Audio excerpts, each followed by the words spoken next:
show, Ethan Ralph has some breaking news to share with us. Actually, breaking here, of course, yesterday. It is what it is. We record Breaking when we can news, record. sure. Okay. Yeah, well, it is what it is. Anyway, he had this to say: Is at the quartering trying to hide DMs of his shady behavior by deactivating his account? So that's a very good question from journalist friend Ethan Ralph.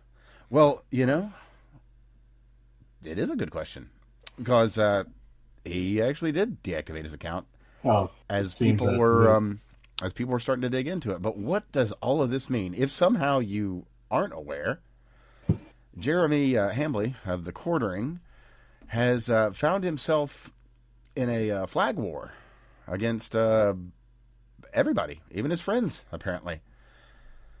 Long and short here, the Kino Casino guys made some jokes at his expense. I don't know the extent of it. Something about him having some sort of weird extramarital relationship or something. I don't know. Don't genuinely care to get into it.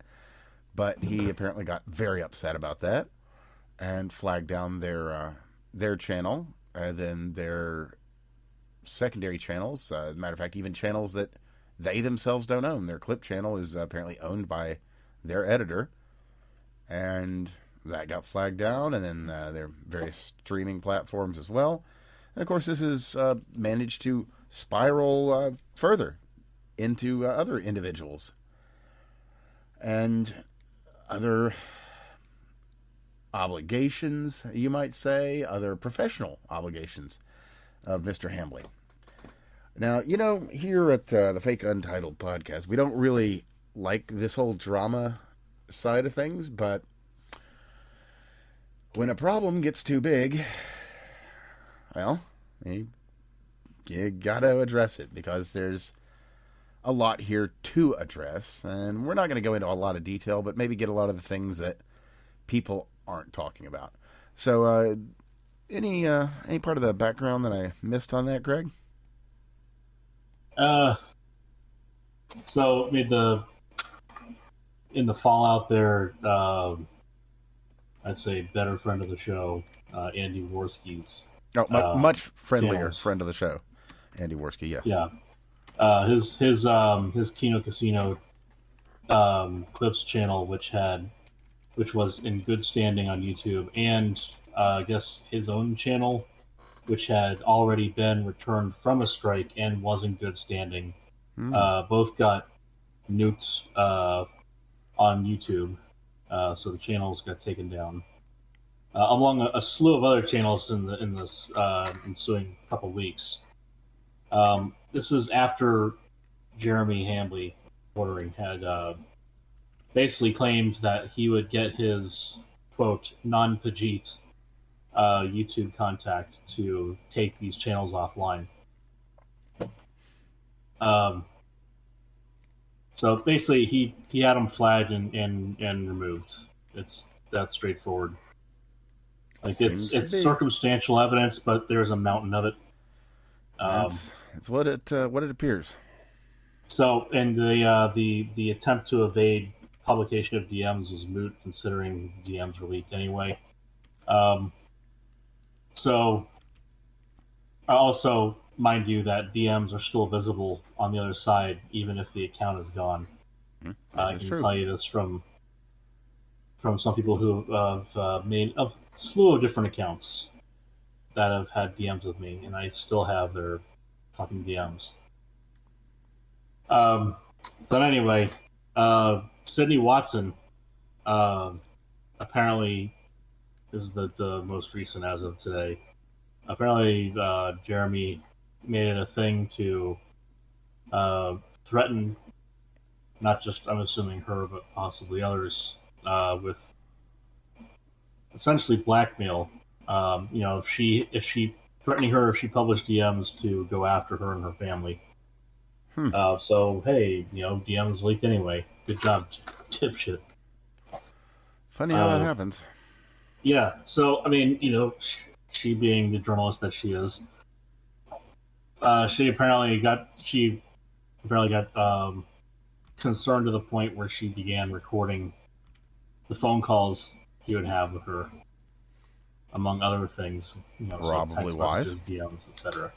Yeah, and I don't know how she's going to handle things moving forward on that. I'm assuming that he's going to assume she has some sort of piled evidence of who knows what, bullshit his pilled out mind will make up. But apparently he's been on benzos for a while, which I did not know. I don't need to know this stuff, but somehow I keep getting told. Yeah, Um, it's astounding the things that we find out here that nobody ever hears about because it. Nobody ever asked either. Well, yeah, But apparently he's on benzos, off and on. I guess he's Xanax. So he has some pretty crippling anxiety, to the point where he has always got some Xanax on him in case he has a panic attack, which I understand is an issue. no, certainly. That's As a not a matter of fact, I personal believe failing. I That's believe he's talked about that a couple of times. Yeah, Which it's is not a that's personal relatable. failing of his. It's just what it is, and it sucks. He suffers from depression, and I can relate. That's not it's not a pleasant thing. Um, but he combines that with alcohol, which is bad for both, especially if you're on something like Xanax. Xanax and alcohol do not linearly combine. It is very much a synergistic effect, and Yeah, you can get into he a is lot of trouble with the two of those. yeah, like blackout drunk happens way faster if you're on Xanax. Let's just put it like that. It is very plausible for a lot of the stuff that he wakes up to see in the morning to be shit that he did and has no recollection of, and he routinely, this is a habit of his over years. He'll routinely get blasted on alcohol, and presumably Xanax involved somewhere, and then the following day delete, half or most of his posts, if not all of them from the night before. That's not And good. it's not good. And so he's, that's a problem he has. And he just lost his branding for his coffee brand coffee, which apparently was a third party the entire time anyway. That is one of the things that's recently come up. Yeah. Yeah, it's just so so between that and he's And there's so more. he decided to step back from social media, which is demonstrable by his own streaming activities, scrolling through Twitter. Not the case. He has at least one sock that he's using to peruse while his main account is down. And he did that by himself. That wasn't someone else flagging him. So you can temporarily close your account on Twitter/X. Mm-hmm. You can just shut your account down. And so his excuse is that he is taking a break from social media to try to improve his mental health, which I think is That a is laudable the thing idea. that he should do. If But that he's is the not thing doing he that. is doing, which, yeah. No, he's not. He's not doing that. No. He has shown himself that he's not doing that, and that's it sucks for him. He should. So the thing is, speaking of fat retards who live in Mexico, he's very quickly becoming the same level of bad, and he's going to, with the way that he spends money in his panics, when he's depressed and anxious, he does silly things. He might quickly find himself divorced from the woman he criticizes routinely on his own platform. By the way, the thing that he decided he was upset at Andy Worski and Ashton about. So Andy and Ashton, Casino. The thing he was upset about was that they had spoken about his wife, who he brings up routinely, constantly, in fact. They were not criticizing her at all, and they did not direct people to go after her or anything like that. Again, a person who Jeremy's he's well outside of rational depths. He needs help. And it seems he's a thin-skinned kind of guy, too. He's a very petty guy. He He needs help either by his own hand or by someone else's hand, and he's if you not mix petty with right thin now. skin and some very real mental health issues, that's not a healthy combo. And drugs and alcohol. It's not. It's a powerful mix, and so he's at real risk right now of so like the spiral he's on. He could plausibly pull out of it. Mm-hmm. He doesn't have to. As many people that do end up going sober end up being crusaders for sobriety.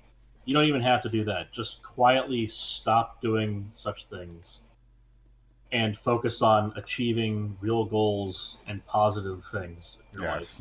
Actually, and step back for a minute and consider things. Well, yeah, even like past that, like we end the show on positive notes if we can. Like that's a step towards. That's a good thing. Like it's small things like that. It's a slew of them throughout the day and throughout the working day, if you will. Sure. Just little details like that add up again in the same kind of nonlinear way. Like they reinforce positive thoughts, etc., etc., etc. These things they are as much a job as doing your day job. Yeah, but if you're keeping yourself on task. By that same notion, don't make yourself a mixtape of all Radiohead Creep and Blink 182 Adams song playing and repeat. And also don't go to Ren festivals and perv on women in front of children. Well, just in general, don't do that one. But yeah, just little details, right? Little things, choices you can make. These are just good points of advice that we're putting out there for our listeners because you deserve to know. You deserve to know. Don't do these things. And so. You might like a Ren Fair. You might like Radiohead. You might like Blink 182. Just don't overdo it, On the same note, be reasonable, people. On the same note, sometimes need a helping hand from the outside, and to that end, he is banned from all the Ren Fair associated events and activities. That apparently was brought to their attention, and they took action. So. Where he isn't able to make himself behave, they have now made him behave situation. So he's going to have to go cold turkey on that. Yeah. Well, there you go. No more tough love, as it were. No more being that guy. Yeah, and his bedroom life, like that is his issue. No bull. So. No cap. Like that's right. So anyway, but speaking of disgusting swamp creatures, let's switch over. Let's switch over to GDC. Well, there's actually a little bit about this that we need to cover. That there's actually some nuance here that I haven't seen anyone talking about.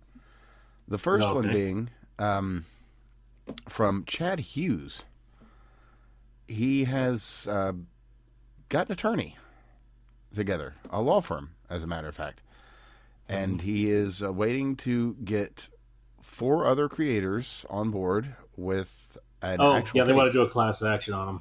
Now, is there a lot to that? Class actions are kind of a big deal, and this is kind of not that big of a deal, so maybe something. I think a group action is probably more reasonable. Like just to have a group suit with multiple litigants, against him. Just multiple litigants is simpler. That's very reasonable.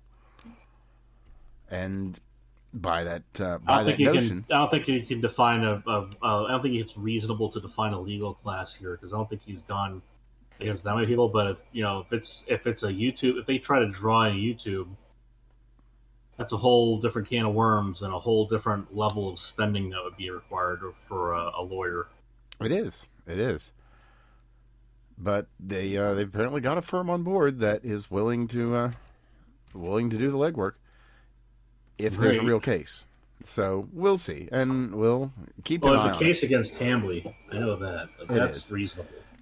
But now, to an actual and true friend of the show, Nick Monroe, I've got some reporting here via Sydney Watson that he shared some DMs, as a matter of fact. Right. The DMs. And I'll give that to you. Just it'll be in the links below, of course, so that you can look over them yourself. But the long and the short of it is, when he was doing his coffee brand coffee and his distribution network and his whole thing, he offered to help Sydney Watson set up her tea company.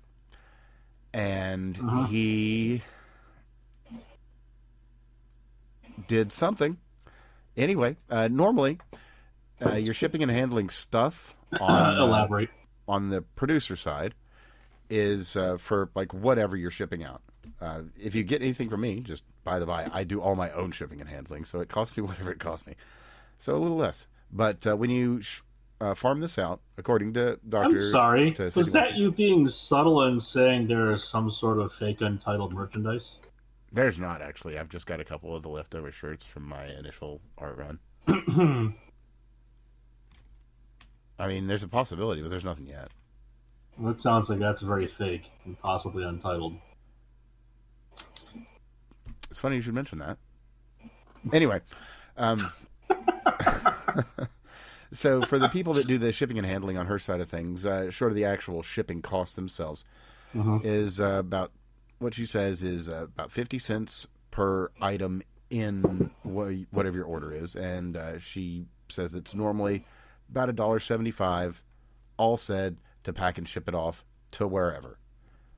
Which, that's actually pretty reasonable. When I was doing my research, that's not crazy at all. But what she got with Jeremy was $2.50. And, you know, being friends, like, oh, okay, well, I'll accept $2.50. That's fine. Well, he didn't charge her $2.50 all in. It was $2.50 per item. So he was going well above the market standard, and then throwing it on individual items in every single order. Long and short of this, she made no money off of him. And sounds like it. And his words, "Thanks for the monies." And also, and I quote from hers here, when I asked him about it, he said, "You should have structured your business better." So that's one.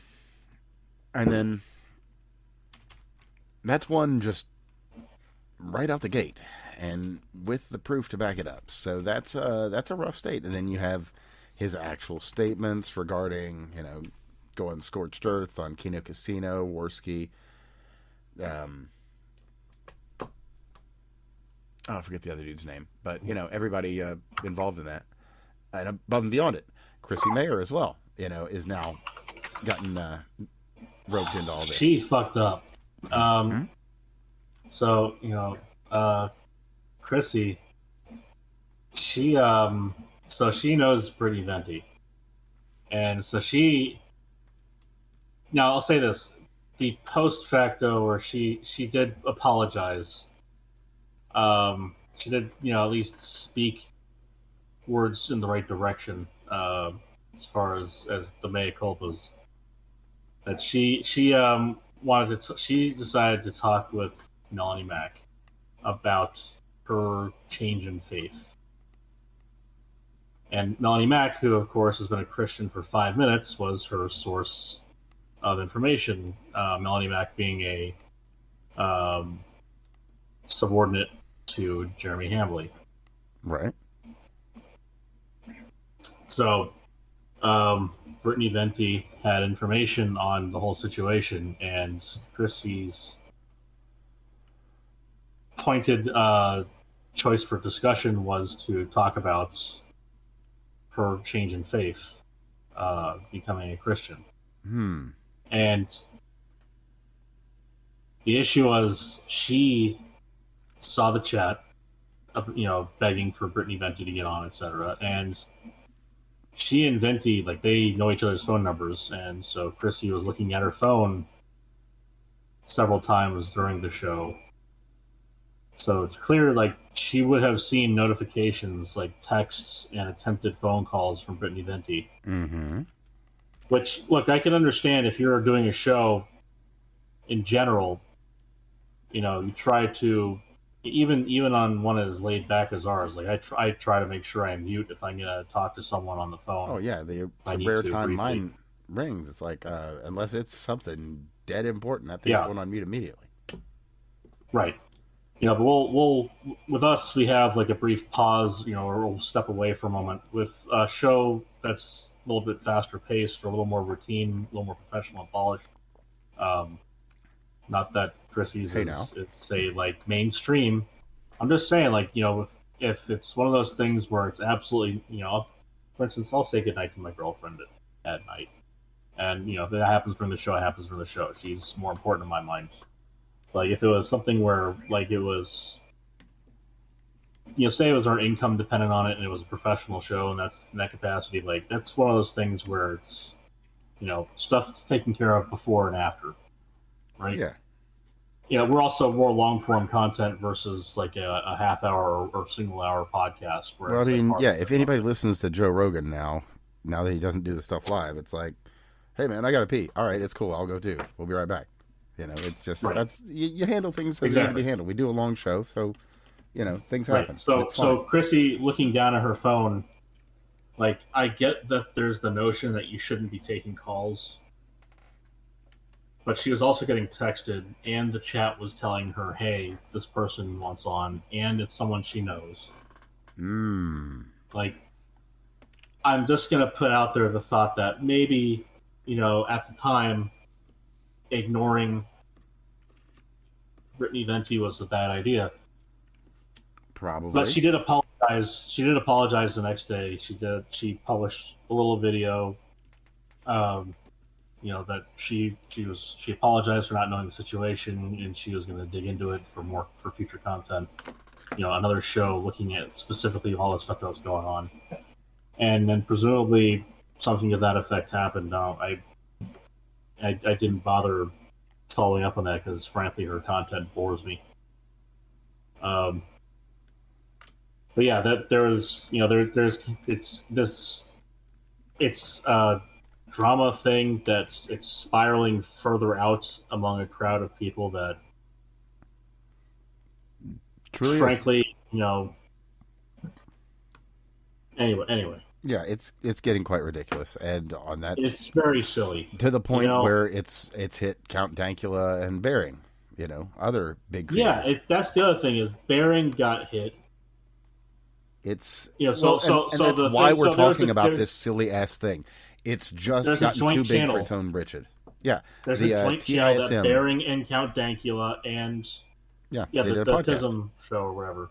Mm-hmm. So Baring, Dankula, and Quartering, they had a podcast channel together for a while, and so that has all gone up, poof and smoke, Oh, it gone. is back. Not It was found and restored elsewhere, but well. It's I'm sure everything was recorded and saved somewhere else, but the channel itself. yeah, and all the So any subscribers and comments, mm-hmm, any comments that were on it, the subscriber lists that might have been involved, mm-hmm. any of the channel comments, let alone video comments, any of the live stream commentary that might have been recorded at the time for live for replay, if it wasn't recorded within the screen of the people who did the backups. Yeah, Like all that stuff is gone as that level of meta content has disappeared. He didn't pull the channel like softly. He didn't private things and or he tried to throw out such a ridiculous excuse, throw his editor under the bus, like, "Hey, I told my editor I wanted him to just delete yeah, a couple of videos because we were testing something out." bullshit. Yeah, that's not how that works. Bullshit, and it's like these excuses are old hat. This has been tried with other things, and it doesn't pass the smell test. And This it is his doesn't. way of lashing out and doing dumb shit. Again, the whole thing I told you already, like alcohol plus Xanax, like blackout happens very easily. Like it's very possible that he woke up and found out he did this. Could be. That would not And be the craziest thing to happen. he's been on a bender recently where it's been worse than normal. The drunk almost every night. Well, when you're in a bad place and things around you are starting to spiral and you yourself are kind of making the spiral faster, Right. when you don't see a way out, you can just keep making things worse and worse by the day, and it kind of seems like that's what we're watching. Yeah. Unfortunate. So, And really, yeah, that's about it. Like, as far as anything else, man, it's all out there. again, Every single thing you might want to know about any of this, it's all fully available. But I wanted to kind of speaking of touch swamp creatures, speaking of swamp creatures, of those very things, some let's of them switch to GDC. Yes, indeed, and a game that we have spoken positively about in the past. Did we? That it was well received. Yes. Which one? Oh, Slay the Spire 2. Steve probably spoke about it positively because I believe he has played it. I've spoken in that it's been well received and that it was getting solid reviews at the time it came out, which was upsetting some people because something else came out at the same time, like either Marathon or Concord 2 or Concord 3. Here or there, we have this issue that came up recently. Somebody noticed something in the credits. They did. They certainly did. Not even necessarily something, but someone. Well, so I'll preface this with something here. When someone gets kicked out of an industry, when you try to get rid of a bad actor, the expectation is they'll either find something else to do, or they'll lay low. They'll not try to rock the boat. They'll, if they're not being, if they are a poison pill on a brand, if they're toxic, in the way that, say, Sweet Baby Inc. is toxic. Yep. For much the same reason as we'll be getting into here. The obfuscate, there's layers of obfuscation that come into play. Oh, so there's usually not a blunt, open admission of participation by someone who is a toxic manifestation. And so, let's see, how do I say this nicely? I don't think there's necessarily a way to not speak nicely about tumors. Yeah, the evil cunt is back, Anita Sarkeesian. Yep. Back, now I say back, but she never left. So that's the problem. So it would appear. We kind of thought that she did lay low for a while. She laid low for a while. The thing is, narcissistic person like her, going to grift. As a narcissist like her. Well, here's the thing: it's not just the grift. It's she wants to make a brand of herself and her particular impact on the industry, and so it is not sufficient for a company that she is a part of as a silent employee to get the job done. Her name must be out there in bold, and so it is, and so that's what showed up as under the consulting credits in the game. Yeah, some folks have only just recently noticed. And that's the problem and so the thing is, she has caused such a major fuck up in the industry, such a colossal problem for everyone in gaming. Like this is a woman who went to speak at the UN to castigate the very customers of the fucking industry. This is not somebody that you want working on your game. This is somebody who will immediately cause, as you can see with Slay the Spire 2, horrific backlash for being involved in your product. Yep. And it's with good reason, with absolute justification. It is incontrovertible that this woman has royally screwed up things in gaming. Just a real quick refresher for the ones who weren't around for Gamergate or were too young for Gamergate, because, wow. Anyway, she's very much the Grima Wormtongue of the gaming industry, telling all the terrible, atrocious lies to all the developers to get them to build their games for the modern audience. She's the opposite of Silver-Tongued Soothsayer. Mm-hmm. The last time she had a strong hand in leading a game's development was Mirror's Edge 2. The first game, of course, critically acclaimed, fun game. The second game, most people haven't played it. And the ones that have, well, they didn't really have very much to say about it. It wasn't a very good game because... It sucked. Yeah. It was less about the game and more about the message. And that's her thing. She's not a gamer. She's never been a gamer. And if we're to believe her, gamers don't have to be your audience. Yeah, you see, that whole... Like, that's the thing, is people don't realize why... I guess people these days, they're forgetting, to a degree, why games journalism is so trash. Mm-hmm.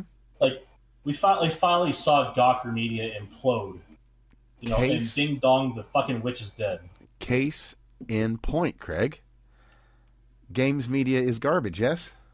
So, let's say you're the daughter of, I don't know, a billionaire, Rosie, and you've got your little indie studio, cough, and you're like, hey, I know, I'll call in a bunch of favors. Stop me if this sounds familiar. Actually, don't, because it probably already should. So don't.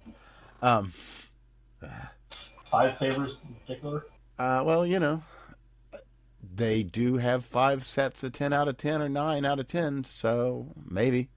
Anyway, you're the daughter of this rich and powerful global financier, and you have your little indie studio, and you want to make a movie.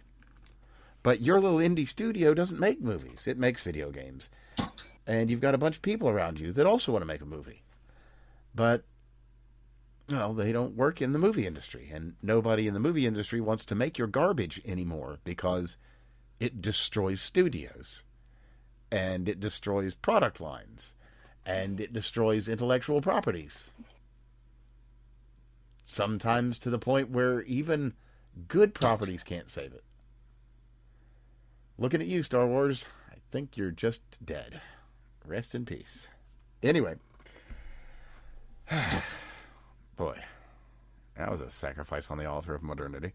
So anyway, she was last involved in the Mirror's Edge 2. As said, it went nowhere. She most recently has been discovered to be involved in Slay the Spire 2, and it has resulted in enormous backlash. And the usual suspects are saying the usual things. And I had another point I was going to make. I'll get back to it if I can make it. But well, I'll say this on this one. Any studio, any developer, any company that works Mixtape. Specifically with Anita Sarkeesian, or Silver String Media, or Sweet Baby Inc., etc., etc., etc., the same group of biggest red flag you could ask for. Toxic, horrible people that should not be in the industry and were supposedly run out years ago, and for some reason, like a fucking New York cockroach, keeps showing up. Every one of those companies deserves to go under. Every one of their products, where they end up touching it, deserves to fail. Did we not teach you this lesson already, as it were? But the point I was making, I remember. Like it's so straightforward. Right, go completely, ahead. completely it is. Yeah, but the point I was making about that is I was getting up to the absolute games journalism darling, Mixtape. This game has millions of dollars in licensed music. It's an industry plant. It is exactly that. It's not indie. It's not indie at all. It is the furthest thing from indie that you can possibly make without just buying out a giant studio and making them make something for you. The big question is which industry, which dinosaurs in the background are pulling the strings, because those companies, whichever ones they are, also deserve to go under. Like, you just don't lie to customers. That's how hard is this shit, right? Just don't lie to customers. Simple as that. Really, really is. But yet here we are. Unless the game specifically has subversion of expectations as a key component and a key mechanic, like, and that this is at a meta. Like, this isn't like specific to gameplay even. Like, just do not lie to your customers. Like, just, it's so straightforward. No, you're absolutely asking for. Well, you're asking to lose your customers. Like, it's At not the end that of the much day. to ask as a customer of a company. Don't lie to me. And, like, there's little white lies. Yeah, you look great in that suit, and maybe you don't, but maybe you look good enough where it's worth the money you're going to pay for the suit. Like, I expect a guy who's going to sell me a suit to lie to my face when I say, "Do I look good in this? Does this make my ass look fat?" Kind of shit. Like, that's the little white lie that you are paying for, that as part of your experience in the store. And That is not something that you're looking at when it comes to something like a video game. Well, while we're on the topic of suits and video games, we should probably mention some breaking news, tertiarily related to the show here. Fellow journalist and college graduate Well, he is. He's got the same degree I do. Just don't call us journalists. I don't profess to be a journalist. The fellow I'm about to speak on, however, does. With his communication degree. Mine is IT, so it's not the same. But we both got degrees, so we're degreed, intelligent people here. Anyway, Mr. Hasan Piker has revealed that he is Mr. now Communications. Yes, sir. Communications degree haver, Hasan Piker. From 13 years ago? 13, yeah. I mean, to be fair, mine's like 11 or 12, so I mean, I can't really talk. Yeah, but you don't claim to be this erudite scholar of the field. Yeah, I don't even know if I mentioned the fact that I have a degree, other than like maybe twice ever. Pretty much you've allowed the ignorance of the audience to assume that you don't have a degree, whereas Steve and I do. Yeah. Whereas you very much have been a college-educated fellow retard like the rest of us. Yeah, it's a funny world. I'll tell you what, you guys have made more of yours than I have mine. But anyway, that's neither here nor there.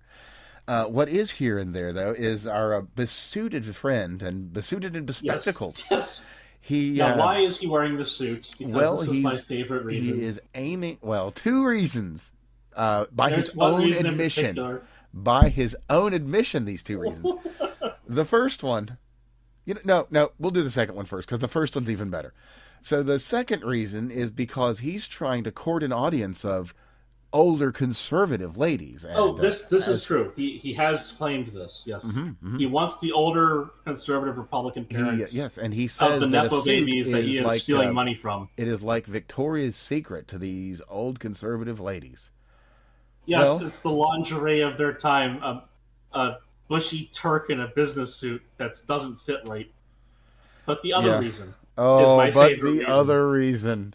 And what's that reason? Go ahead, lay it on. Sometimes Hasan has these moments where cogence washes over him like a wave. And he knows. And sometimes, folks, we are blessed that he shares that knowing with us. Well, he's learned something important, folks. He's learned, and I quote, "They make my head look smaller." No, bigger. They make my head look bigger because his head is so small. Yes. He wears a business suit because it makes his head look bigger. Yes. And, well... And you notice when he said this on his stream, you notice what he did? He leaned his head in towards the camera. He did. Oh, he did. He fucking prize fished this one. He sat there. Oh, man. He said, "Look how big it is," with his head closer to the camera. Yeah, you can almost count the lost follicles as he got so close. Yeah, you could see the hair flowing from men going on. It's like you could see the Norwood on the horizon. Now, normally, when he's not amped up, he tends to lean back in his chair, which does put his head further away from the camera than his shoulders. But then, like, on occasion, he'll lean in when he's like a little more amped up on things. But in this case, he was, front edge of the seat, ass barely supported, head leaned in towards the camera. Oh yeah, he was He monster looks like jamming a it, sir. Monster he jam. looks like a 20-year alcoholic fresh off a bender. You know, as the formerly amazing Bill Burr describes alcoholics, for some reason it makes their head just look bigger. Hmm. And Somehow. so, you know, perhaps he was channeling a bit of his inner Jeremy. We It's don't know. possible. It is possible. So back to the industry plan. So all the usual suspects, your IGNs, your Kotakus, your Polygons, etc., etc. They've all got all the most wonderful things to say about it. But what was the exact terminology used? Oh, right. And now, if I'm not mistaken, I think this was IGN, but it might have been GameRanks. So tell me if I'm wrong. Either way, Pragmata is a video game ass game, which is for those unfamiliar, we've talked a little bit about it. Basically, Dad Space. So it's a paternal instinct simulator with some combat. So enjoy that. And apparently, Yeah, it's a much like oh fuck it, I just took the tongue myself. The underwater game. Shit. Anyway, there's one and two that have the like the big brother little sister dynamic for the how was it? Like you have to defeat the big brother or escape him, and then you like tear out a part of the little sister to get upgrades. BioShock. oh Yeah. yeah, okay, yeah. Yeah, the it's like BioShock, except you're playing as the big brother, and there's no one else like running around trying to rip out the soul of your little sister Yeah, for yeah. up points. Fair. I mean, to get the good ending, you actually have to not do that. So there is that. Right. Well, I mean, that's why you have multiple playthroughs of video games. True that. But somebody made a really fun meme with this, where you've got the well-known rapper. I think it's Drake. That's like looking away from the thing, like, oh no, I don't like this, and then with the other, it's like, hey, that's my jam.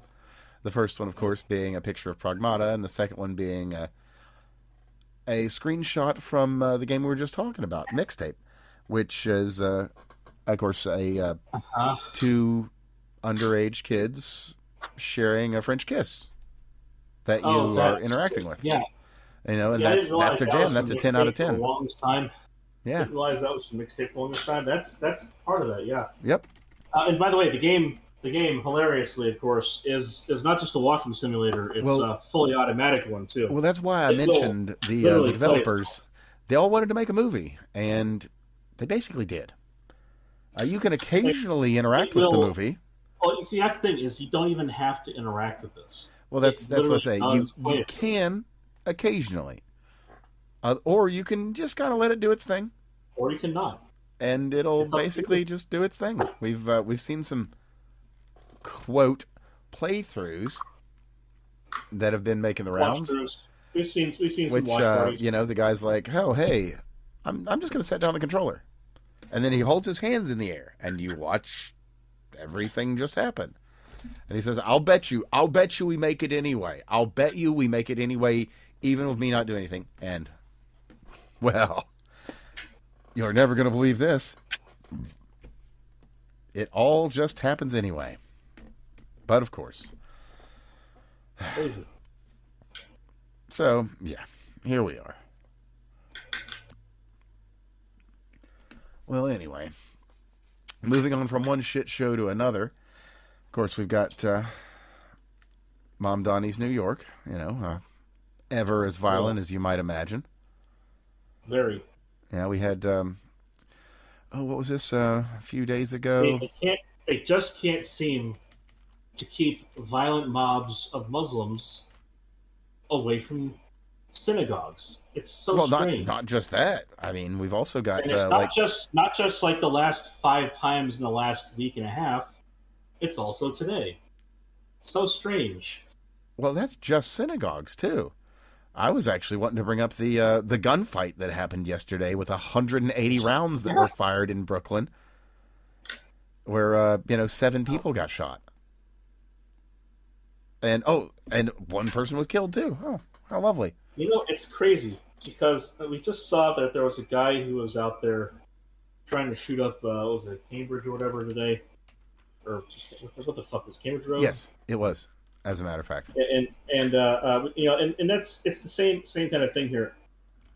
Someone should have told him he was in a gun-free zone because you see, I don't understand. I'm very confused. I don't get it. well, I can actually explain There are why. so many. There are so many gun laws. You don't seem to realize that there's so many gun laws. Why would these career criminals, who are serially involved in violent crime involving guns, why are these career criminals who are not allowed to possess firearms in possession of firearms? Like, why is it that the criminals aren't following the laws? I don't understand. It's the craziest thing. It is. It's just wacky. I mean, there's laws against murder, and why are they killing people? Well, I as I was when I saying was younger, and there were laws against alcohol, but somehow I kept getting it. well, I can explain New York.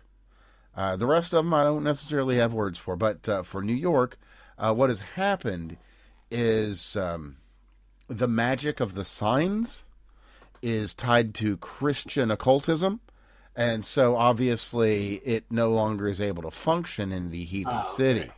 Okay. That's So my it's the working city's theory. fault for being heathen. Yeah, The city's well, fault yeah. being heathen. Well, I mean, to be fair, they did bring it upon themselves, so yes. Well, you see, Oh, but Sodom and back to Gomorrah- back to that Sodom and Massachusetts Gomorrah deal. got smashed into oblivion already. Yeah, well, The point of that lesson was that it was never to happen again. But I'm getting these vibes though. well, if you're leaving New York, just don't look back. Just keep driving. Yeah, Just keep on driving.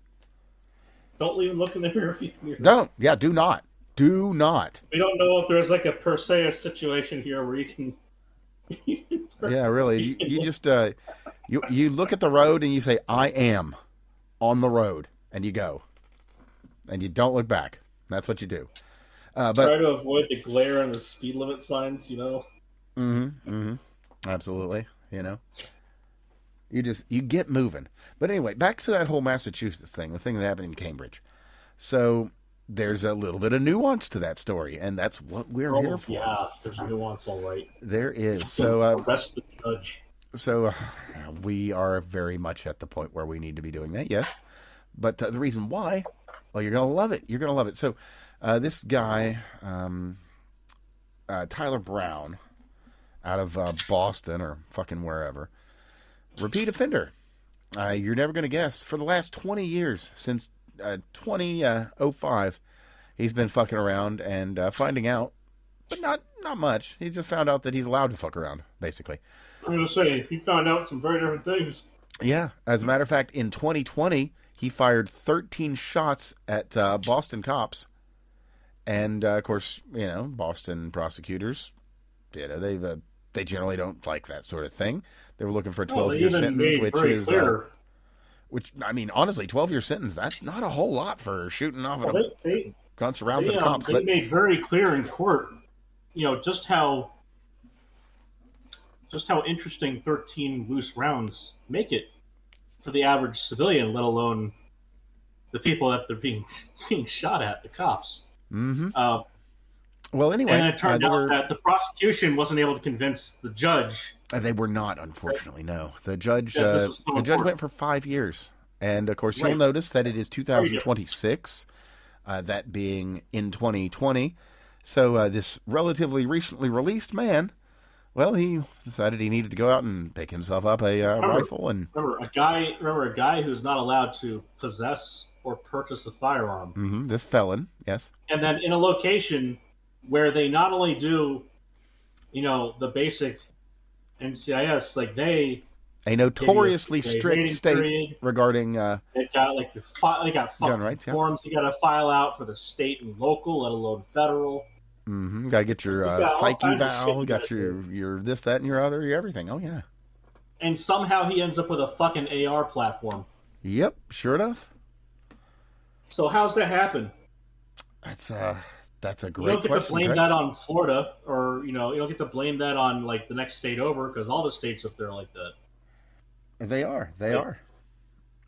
Matter of fact, you can. It's just, it's fucking wild to me. Like this is a guy who got out. He's not allowed to have a firearm. Everyone knows he's not allowed to have a firearm. If he tries to get a firearm, we'll arrest him there and then. And somehow he has a fucking firearm. And unlike some stories that we've shared on the show, he wasn't just some guy at his house that got predated upon by members of his former life. Because we've shared a story or two like that, and they are unfortunate stories. This is quite the opposite. This is some fucking piece of shit asshole going out in the middle of the goddamn road just shooting the fucking whole place up. Like he's goddamn... Now, within 20 seconds. Within 20 seconds, that ended. It did. But he did get somebody. Not dead, but did injure somebody. He did hit someone. But within 20 seconds, the police were responding. Which is, by the way, a chance miracle. Yes. Because he could have kept going. Within 20 seconds, sheriffs were shooting back at him. And they fucking hit him. Sure enough. Sure enough. Stop. Oh, no, multiple individuals. Excuse me. And it's wild, you notice, that, once again, a good guy with a gun stopped the bad guy with a gun. Yep. Sure did. Sure did. Crazy stuff. Oh, and I was right. He was convicted in 2020 or 2021. Yeah. So he is very recently back out. He's very recently back out. Absolutely. I knew it. My guess is that I just knew it. And so just to put it out there, that would be Boston Judge Janet Sanders made that call. So if you're a Bostonian and you got a telephone, you might want to give a phone call down to your local courthouse. No. Don't call the courthouse. Don't call the courthouse at all. Do not harass this person. Call your state and local representatives. Call your fucking representatives and tell them this person needs to be out of her position. Oh, that's fair. You'll probably get more done than calling down to the... Follow process on this one to the letter and get her the fuck out of her chair. That's how you solve this one. This is not one of those things where you can harass this person into retiring. No, this person needs to get fucking removed from her chair. And the way you get that done is by blowing up the phone and email of your state and local reps. Oh, and that was actually just earlier today that that happened. I thought it might have been yesterday. So, no, literally today. Yeah, it's today.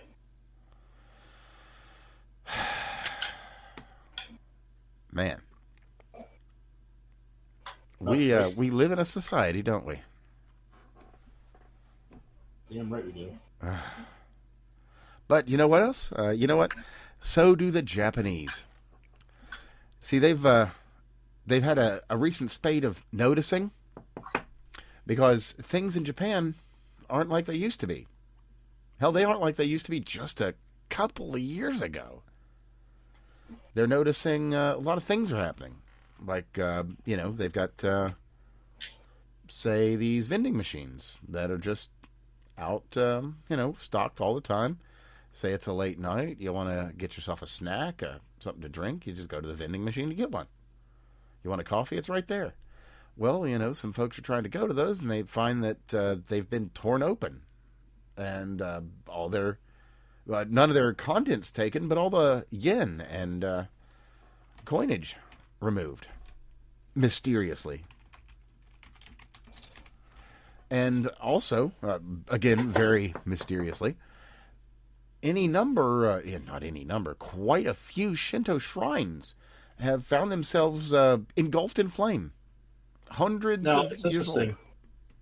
Interesting on that one. supposedly, and this is cope in my opinion. Supposedly, this is a somewhat annual issue that these aging shrines meet with specific weather conditions that are conducive to fires. Which, yes, that's plausible, but not a cluster of events so spread out widely geographically, but clustered closely in time. Mm-hmm. Like that does not pass the smell test with me. Well, actually, great! I found somebody put together a chart. It passes a different stochastic test. Somebody put together a chart of Japanese fire volatility, Japanese infrastructure fire volatility versus mosque proliferation, and you are never gonna guess. There's a blue bar here as the mosques go up.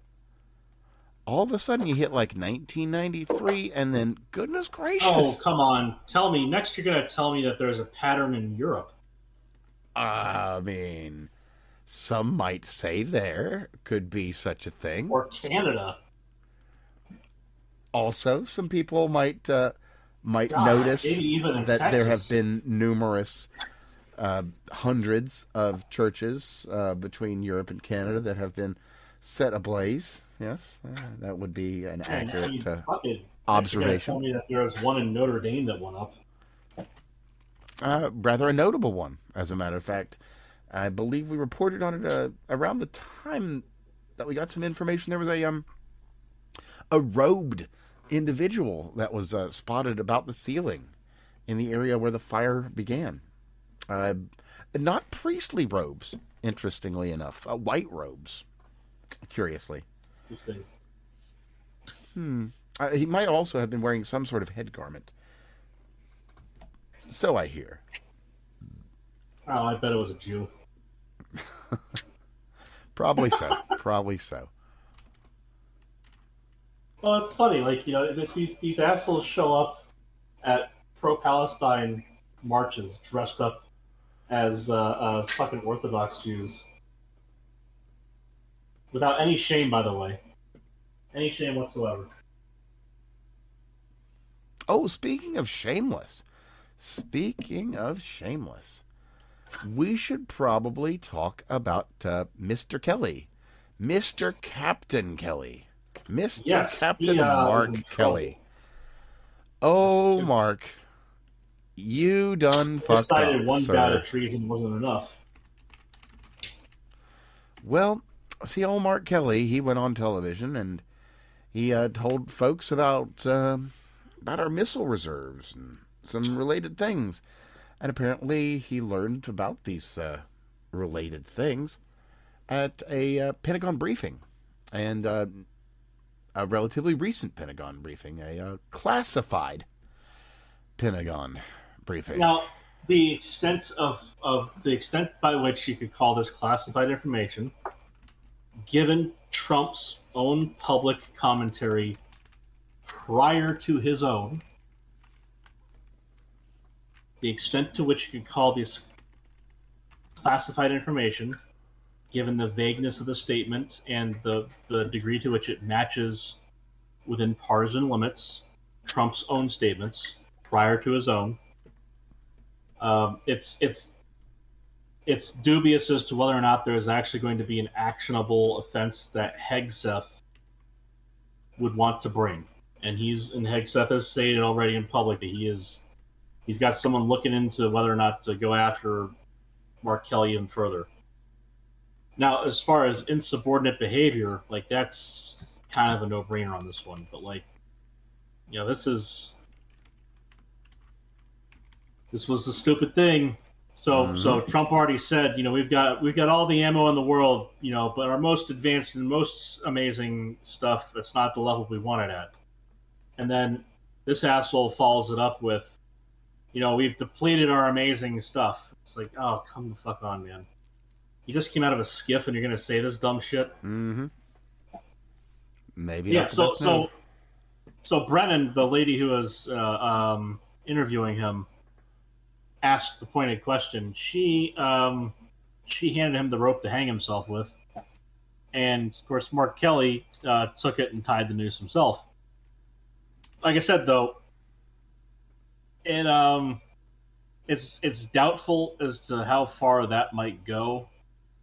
Now UCMJ is different. He's held different. While he is taking retirement pay, he is still subject to UCMJ jurisdiction. Mm-hmm. So, he is able to be court-martialed because he's taking retirement pay. If he gives up his retirement pay, he is no longer beholden to the U.S. military in any capacity. He doesn't have to give up his title or anything. He's still retired from his rank, dash retired. But if he gives up his benefits as a veteran, that's how he gets out of this without Hegseth able to say shit of consequence. He can talk about it, but he won't be able to go after him legally. Oh yeah, if he does sever his connection, then yeah, he's done. He might have to. He might be getting close to having to do that too. You got to remember, if you're in the military, you do not have free speech. You that is a right you voluntarily cede when you take up arms as a part of this man's military. Mm-hmm. So until he leaves it completely, he is still subject to UCMJ, which includes limits on the speech you're allowed to participate in. There are very, very specific and hard limits on the speech you're allowed to give, and the way you conduct yourself. Your conduct matters under UCMJ. So it's a shame that such a decorated person, military, astronaut, etc. It's a shame such a decorated person has gone so fucking nuts. Again, it's wild to me that somebody who is not only a part of our government, but is, again, so decorated, has given so much to honor themselves with excellence in our country. Yeah, just to throw all of that away. It's not even to throw it away. It's to shit and piss on it and light it on fire, man. Because again, he's in a position where he is actively seeking to undermine the success of our country in its endeavors. That's now within the country. Accurate. The way it was as of 10, 20 years, even under Obama, this is the case.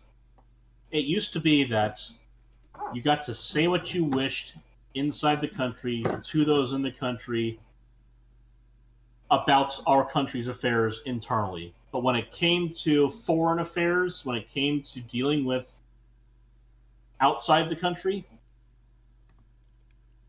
you were pro-USA, and that's it. And now we've got that fucking hyena, the fuck's her name? Him. So we have the fuck is her name? The Indian woman from the squad. Talib? No, she's Palestinian. The other one. I can see the confusion, but Anyway, wait, I thought it was just Rashida and AOC and anyway, there's the four of them, but there's the the fourth one. Yeah, okay, yeah, I know. I can't remember either. I'm not talking about Ayanna Press. I'm not talking about the bald one. Well, there's more than one of those right there. Man, if only I know which awful fucking Lib Dem woman you were talking about.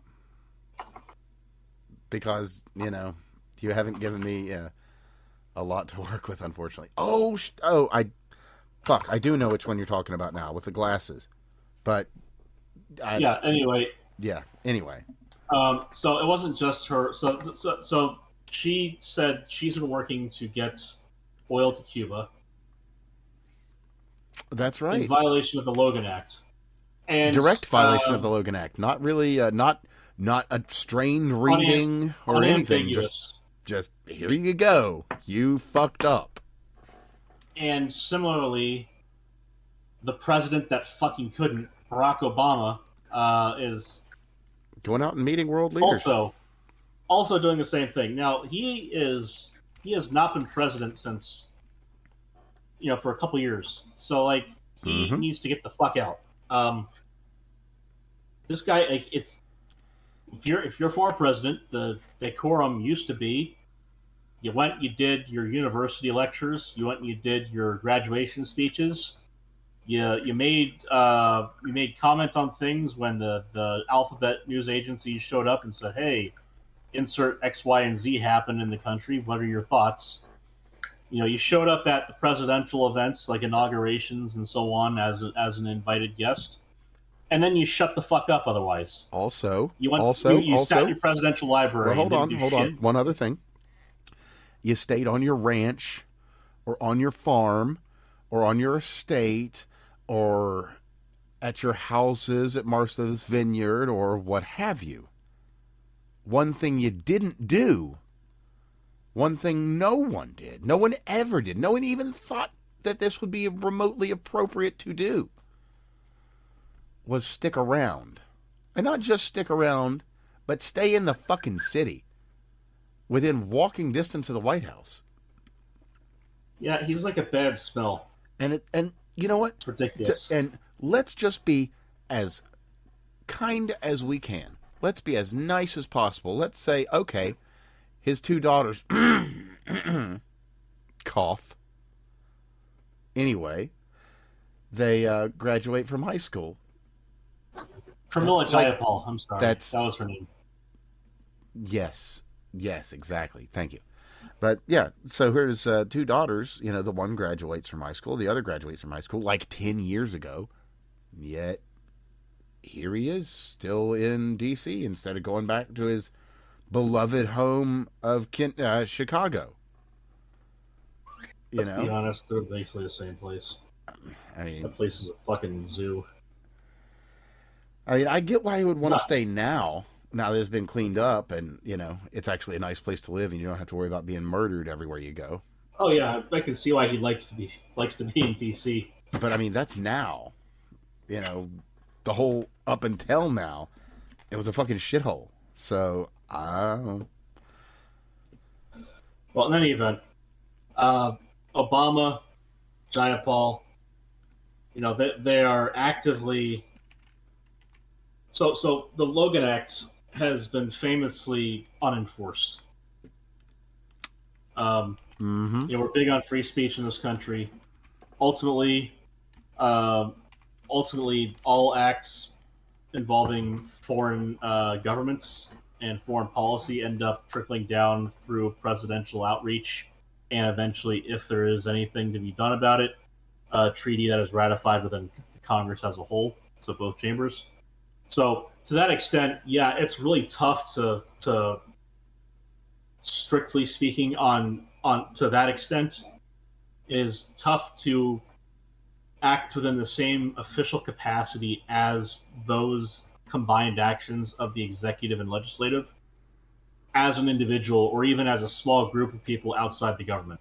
So in that sense, it's very difficult to violate the Logan Act coming from the other direction. But coming from a minimalist version of it, so like an overbearing, I would say more authoritarian approach, it's pretty easy to try to violate the Logan Act. You go out there and you pretend that you're able to represent the United States government instead of just yourself, and you say, we're going to do this, that, and the other if you'll give us this, that, or the other.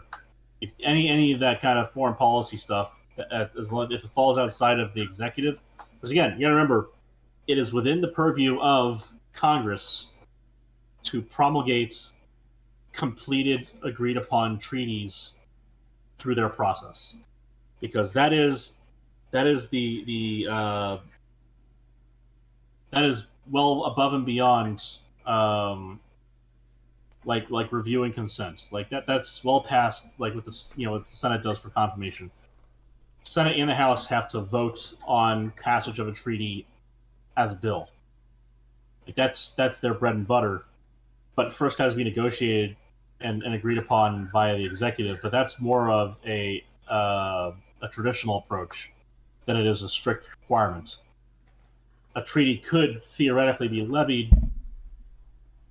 through Congress, ratified by Congress, and then signed off on by the president, without the president or the executive branch being involved, in theory. So that's where I would say that Pramila Jayapal, that's a little more of a questionable case. It's certainly very stupid on her part to try and because again, like, there's still seditious insurrection as a possibility there. It's not just like treason, but there's seditious insurrection as a plausible characterization, and so that's very much not good. Obama, on the other hand, does not have the defense that he was a member of Congress at all. Being a former president only gets you so far. Basically, as a courtesy, we kind of leave former presidents alone as long as they're not actually doing stuff of consequence. Like, if they're doing stuff that makes people feel good, and nobody really cares so much, then they're kind of like looked over. But if he tries to do stuff in the official capacity of the U.S., not just like, I'm the former president, respect me or something, which carries a sort of civic pride in its own right. It's like, he was one of the worst presidents to ever happen, and somehow he still commands the respect of the United States outside of the office. Like, that's some respect for the office from the foreign countries. That's actually something where it's kind of you got to kind of feel good about that. But that said, he doesn't even have the excuse that he's setting up something he's not trying to tee up a treaty that he might be voting on himself. He's not a member of the federal government beyond getting himself a pension. Like, he's got a pension and a healthcare plan, that no other American could dream of right now except for former presidents, and that's his only connection to the federal government right now. He's probably got plants that he likes to talk to that do things on his behalf and fuck up our daily lives, but like, nothing where he is distinct. He's not in an elected position. He's not a bureaucrat. He's a civilian. Completely A civilian. Never in the military, so he's not even a veteran. He has no business meeting with foreign heads of states in the capacity of an official. Not even remotely. That said, and yet, so that said, it would not be a violation of the Logan Act via the mere meeting of a foreign head of state. So it really comes down to the content of what was discussed. That's fair. And that is but that is also within the purview of the federal government to investigate. So I guess it depends on how much Carney likes him. That it does. Like, oh yeah, it's like the airport meeting. We just discussed the kids and the grandkids and stuff for 30 minutes. On a private plane. On the tarmac. Oh, we just happened to be in the same tarmac. Yeah. Yeah, it's anyway. It depends on what they discussed, etc., etc. True. That it does. Speaking of us being as professional as we are, I'll be right back. Oh, hey, yeah, no worries. I've got something kind of interesting that's been brought up by Owen Schroyer. And he makes a very excellent point. I'll throw a link here. It's from Harrison Smith.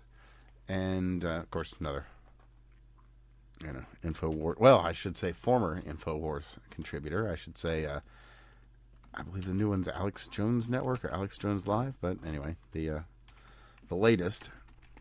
So what we're seeing, I don't know if we are seeing it, but it looks like some of the moves in the background have started on this. But Owen's got a video out here, the long and short of which is they weren't maybe necessarily after Infowars going forward, per se. Obviously, it is a boon to stop it, and they were very keen to do so.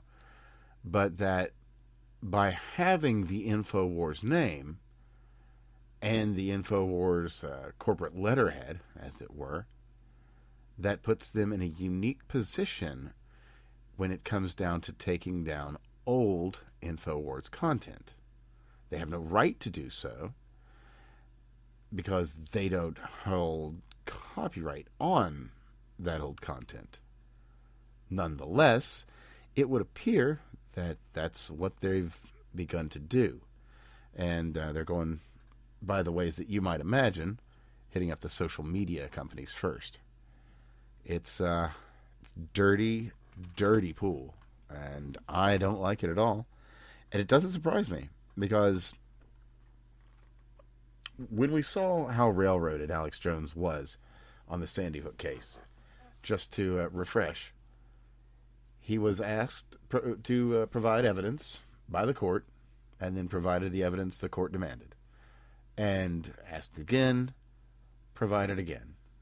And this process continued until the court was able to invent evidence that could not be produced, because either it never existed or it could never have been accessed by the defendant, in this case Alex Jones.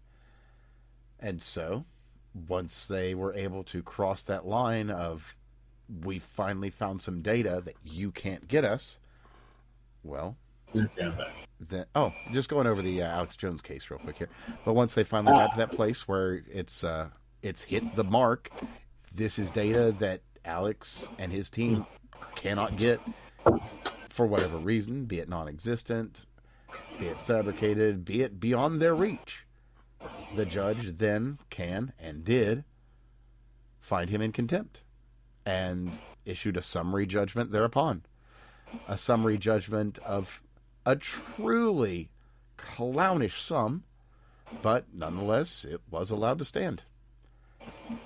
And then Alex Jones, he's like, all right, fine, I'll figure it out. We'll make it happen over here on Infowars.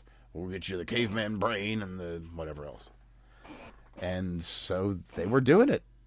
Actually doing it. Making it work. Had a payment plan worked out, a schedule and everything. They were actually going to pay off the billions of dollars. This record-setting retardo fee.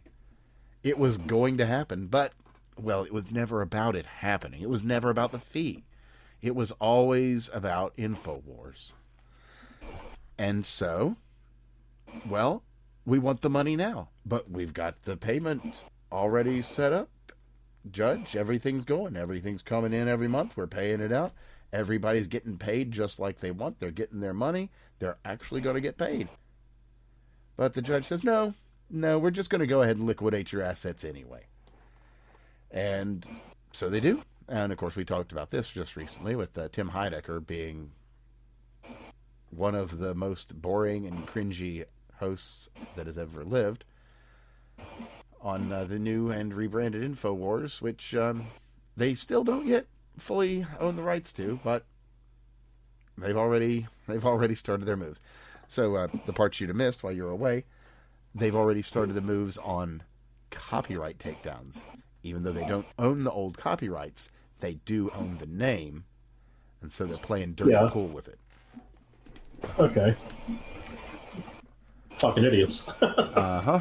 But they can, because that's the way it is. Social media companies. Well, they can issue a takedown, but it doesn't mean it's legal. No, it doesn't. And honestly, that could work to their disfavor. And I hope it does. I mean, it certainly won't be helping them out to have a whole bunch of DMCAs rejected, but that's... No. Again, the thing with DMCA, this is terrible. This is criminally underenforced, in my opinion. It is a requirement prior to filing a DMCA notice for takedown that the claimant has considered fair use. Mm-hmm. And remember that of the 4 factors, only one, at minimum, only one is required to apply for fair use to be the case. And so when they sign on the affidavit for the submission of the DMCA claim, that they under penalty of law, that when the penalty of perjury, that they are making a good faith claim, they are frequently perjuring themselves.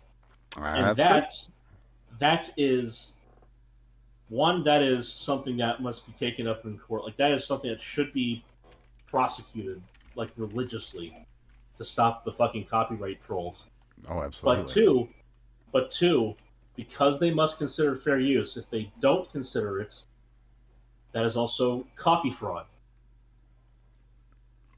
Like that, True. there's a whole section in their DMCA specifically about going after people who commit copy fraud, and I mean, it's a very mild form of it, mind you, as far as the extent that the law can go to on copy. But that is copy fraud. Like you have to prove. So here's the thing: is if you want to go to court with that, you have to prove that it wasn't by negligence. You have to prove mens rea. So like it's very difficult to prove that, even if you go through discovery and etc. Like it's very unlikely you're going to find somebody tells someone else, "Hey, go ahead and submit that," and then the person responds with, "Yeah, but what about fair use?" And they go, "Ah, fuck it, do it anyway." I mean, Like yeah, to be that stupid, you'd have to be like Denims or Frogan or Caseytron or something, right. you know? Exactly. So that's very different, right? Because they proved mens rea in public. Yeah. Announced it, actually. They fucking banked on it. Yeah, like put out advertisements ahead of time, even, you know. Remember to set your clock. Set your clock to my intellectual property theft, you know, make sure and be here. Just amazing. Just like, and the other thing is, fair use, specifically in the context of the 4 factors, mm-hmm. the one that is capable of going the other way is commercial use. Mm-hmm. So if you are doing it for financial gain, a whole different can of worms opens. If you're just doing it for a pet project, that's what fair use was meant to be from the very beginning. It's like if you're just creating content and you're putting it out there, like even if it's for like ad revenue on a platform like YouTube, if you're just a creator partner, you know, because you have a bunch of hobby things you put out there, and you happen to have like Steamboat Willie prior to the recent lapse of his copyright, tootling along for like 30 seconds, like that's explicitly what fair use was meant to cover. Shit like that. Her barcode, Denim's barcode. Yeah, the barcode. Holy shit! Like the thing is, I want someone to go back through. The judge declined to actually use the barcode system. Actually. Well, because the judge watched the entire stream. Yeah, and then of course, judge watched. So what I want some intrepid autist to go back through and watch her stream and have the barcode out and mark on the barcode everywhere where she is dead silent, where she says she is providing commentary. Yeah, being transformative and such, right? And also all the places where she's flat out left the fucking room because she also decided to just not be there and let it play for a while. That's true. That did happen. Like a whole new barcode needs to be made. Just the places where Denim's was silent or absent, like contributing nothing transformative. Kinda seems like. Aside from maybe an ad break. Anyway, yeah, it's anyway. So if they're going after people for the for copyrighted takedowns for Infowars stuff for copyrights that they don't own, that is explicitly copy fraud in its own right, because they don't own the copyright, so it's not theirs to go after. They're not authorized. They're not authorized to go after that copyright. But two, you know, the fair use side of it, if they're not taking fair use into consideration, that's copy fraud, also perjury. People need to just hammer back on this. Like, do not negotiate with terrorists. No, not at all. Don't negotiate with terrorists. Just don't. Speaking of terrorism, time. We are less than 13 minutes out. Hey, not a worry. So, on the note of terrorists, then we'll go with a touch of social terror. So, as everybody is aware, if somehow you're not, well, let me just give you a real quick rundown. Donald Trump said that Washington, D.C. is now safe. Now we need to make it look like a capital city because it's been dingy for, the last few decades. It's looking a little like shit, is it? pretty much. So what with all the human feces going around. Well, that's mostly gone. So now it's a matter of actually getting all the broken stuff fixed. Polish. Well, I like the Arc de Triomphe. That's going to be 3 times larger than the one in France. I do too. It's pretty because stylish. Fuck the French. I think if for no other reason than that, yeah. If for no other reason than that, I think we should have an Arc de Triomphe in the United States that has an arch that is at least as large as. Well, actually, no. We should have an Arch of Triumph in the United States. To be fair, true. We should have an arch, not arc, Arch of Triumph. Mm-hmm. Yes.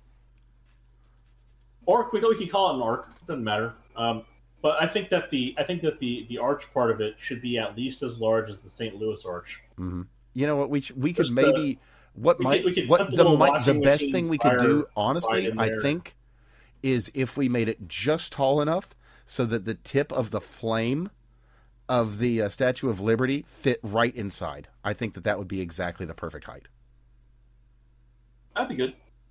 Just saying. Just putting it out there. No, I think it should be taller. I mean, maybe, but I think that's an appropriate minimum. The entire statue fits inside. Well, that's what I'm saying. Like with extra room. I think. Oh yeah, no, I'm talking about with the plinth and everything. Yeah, I think the St. Louis Arch has at least that much space. That's a good. Anyway. Yeah, we're splitting hairs here. Anyway, yeah. Yeah, I think we got the idea. I think, frankly, we should also make it. I think we should make the 2 sides of it look like the Twin Towers. Why not? Might as well. Just as a facade. It doesn't need to actually be functional inside. I think we should make them look like the Twin Towers. And for the arch in the middle, I don't know. I'm a little bit stressed on that one. Maybe make it look like 2 planes, or like I don't know. Maybe make it look like Iran's exploding infrastructure. I don't know. There's just something to it. I have to be honest. I wanted to hop in there, but I've been too curious to see where you're going with that this whole time. I was being facetious, but goddamn. I just had to see where that ended. Well, anyway, that was a segue. Anyway, speaking of where this all ends, there are updates. So they've got rather a number of the parks refreshed and looking good. They've got, I think, most of the fountains are actually running in DC again, which is really excellent because it should look like a capital that is well kept. It should. And on that note, they wanted the National Mall. They wanted to take the National Mall, refresh it, make it look real nice. It's got that giant reflecting pool. I heard something about the contractors that were involved in that, and I think we saved several $1 million, didn't we? Well, I was going to mention that actually because there was a plan to refresh the reflecting pool there. They were going to pull up all of the granite and replace it all for about $300 million. That's what National Park Service had tried to get through during the Joe Biden days. And of course, that's a little much. But what happened is that Don came in and he's like, 300 million? What? No. Why? What? No. So he calls up a DC area pool company and says, "Hey, you guys paint pools, right?" Admittedly, one he knows, one he kind of knows of. Sure. I mean, he's a real estate developer. Of course, he knows one. So yeah, he calls up some people. He calls this guy. Yeah, he calls his pool guy, and he's like, "Hey, we got a really big pool, guys. Really big. And we need it painted. Big.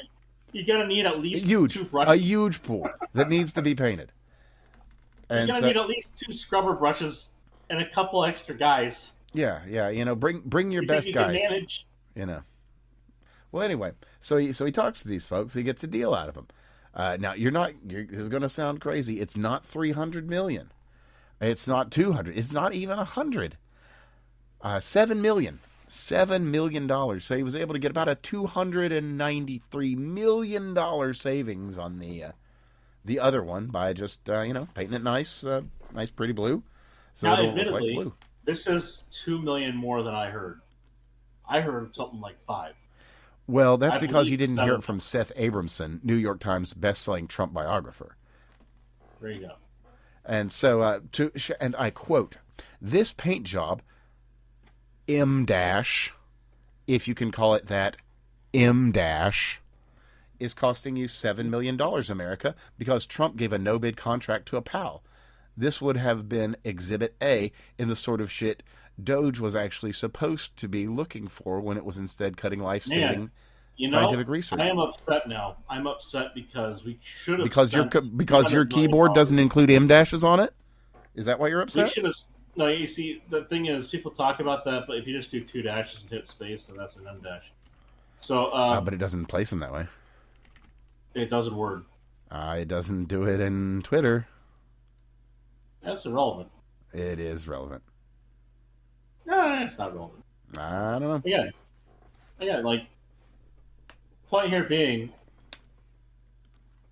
what I'm hearing is that what we should have done is a full bid process on a budget of $300 million and probably spent closer to $1 billion.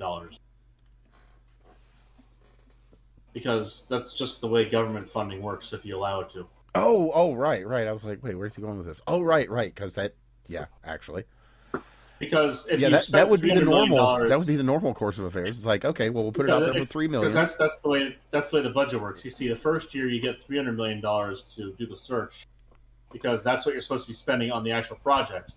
But you don't actually get to the project because the search takes so long, and the search takes 18 months. So your first year, you run out of the $300 million doing the search.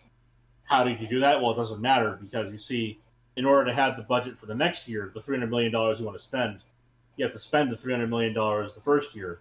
Otherwise, you won't get the budget for the next year. And then, because, of course, it takes 18 months, the 6 months you have left over is just when they get started. But they charge you $150 million, and you need to spend all of your $300 million in order to get $300 million the next year to get the project done. So then they have a budget overrun the following year where you spend another $200 million on your $300 million project, which you've already spent $150 million on. Mm-hmm. But since none of these numbers are actually $300 million or higher, you can just go ahead and shrug when a taxpayer says, what the fuck? And then, of course, because you're not actually at $1.2 billion, which is, where you're headed, you're only at like 900. But you see that they haven't actually finished the project. In fact, they ruined some of the grant that they put down. But because they want to be more careful about how they do it the second time around, they include a different subcontractor for the transport, and that costs a little bit extra money. Maybe a couple of government agents for oversight too, just to make sure. It needs to be a $350 million budget instead. So you actually get to about 1,300, or about 1.3 billion by the end. But that doesn't involve the kickbacks, which inevitably come later when you have to redo the project, because everything it brought in was the wrong shade, and somebody got offended, and then there was an ethics board violation, so they had to do an investigation. Well, it's funny that you mentioned someone getting offended, Craig, because much like the new wing going in at the White House, someone got offended at this one too. Preservationists have asked a federal judge as of about noon today to put a halt to the project of resurfacing the reflecting pool. What are we preserving? Are we preserving pigeon shit? Well, actually, I will, and I quote from the complaint, "The vivid blue coating will fundamentally alter the visual and experiential character of the pool and the broader Lincoln Memorial Grounds landscape." I got a really quick answer to this one. Bite me. Yeah. Like, aim for the meat between the cheeks. Bite me. Fuck off. And this fucking right here. That level of pettiness. I cannot fathom that level of pettiness. That level is stupid. You do not do that. No, I need to. I need to read this to you. I need to read this to you because it's the best part of it. I think there's a lot of fun bits and pieces in here, and their distaste with the American flag blue. But this really is the best because it really ties directly back to Rome. And I'll read from there. The dark gray achromatic basin was not incidental to the design. It was the design. The dark color of the tile created the illusion of greater depth and a more profound reflection.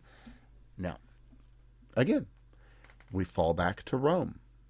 Rome was, until its later days, well kept and clean, meaning that the granite that was used in those buildings was cleaned.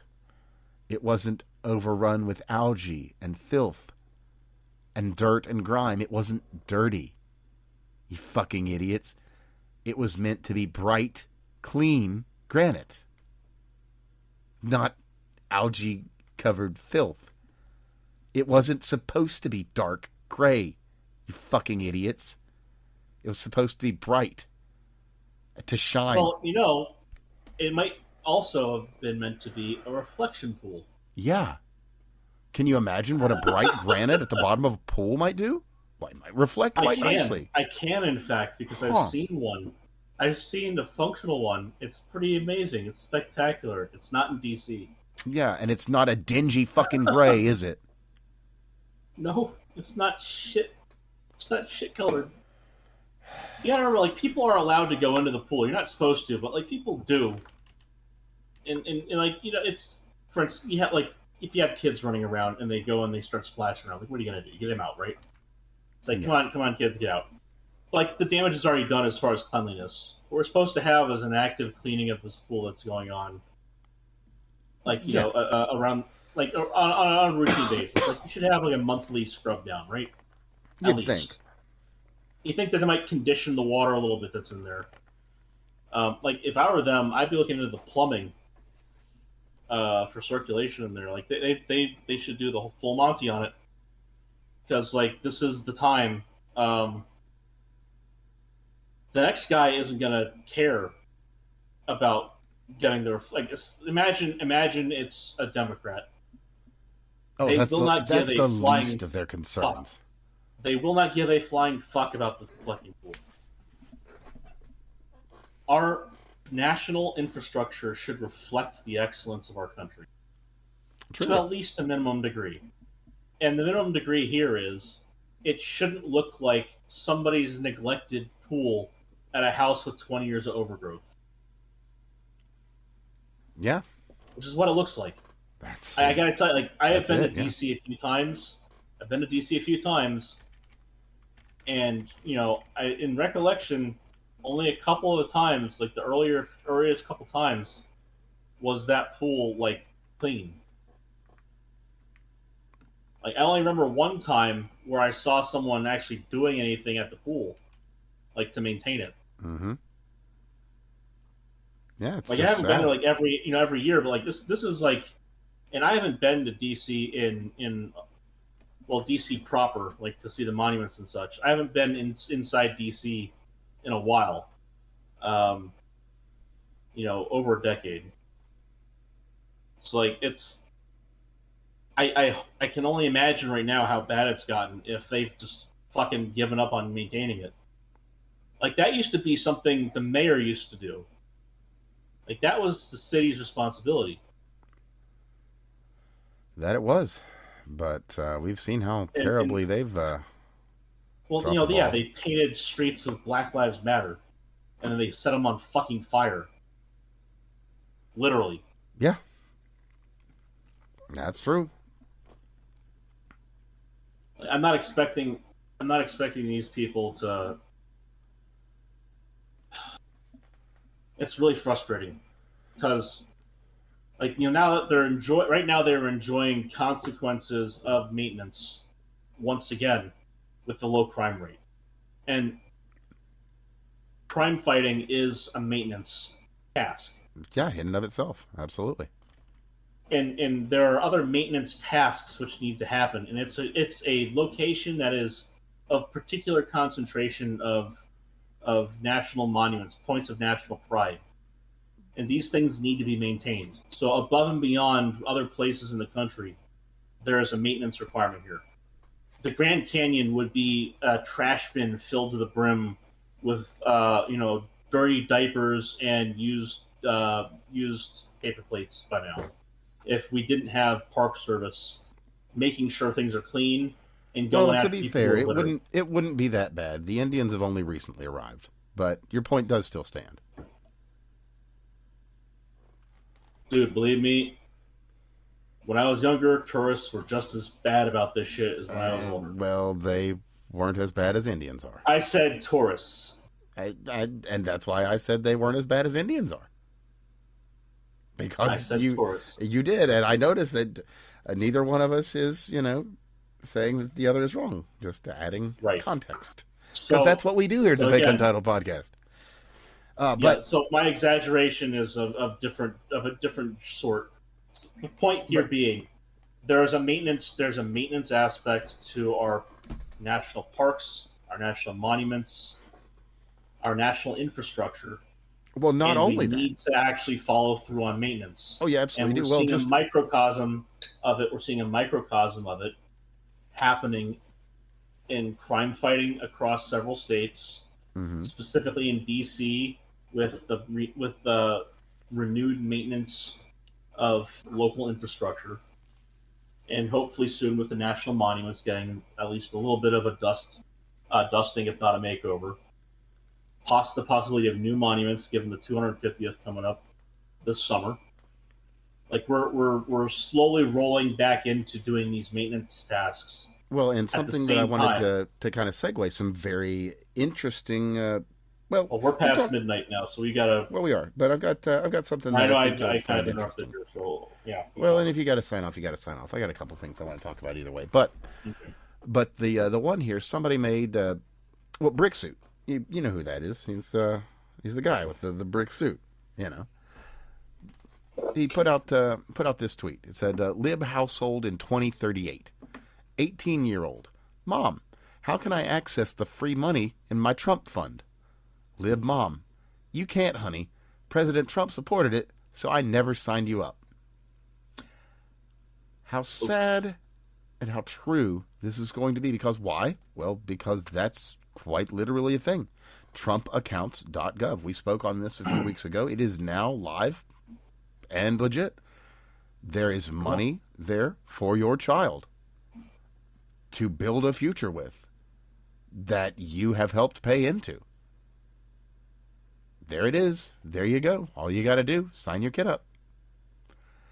Yep. But there's a lot of folks that are going to make terrible decisions. There's a flaw with what you mentioned there. This would all be happening in some guy's head because Troons can't make kids. At least they can't make kids anyway. So, also, if they did somehow mistakenly make one, they'd abort it anyway.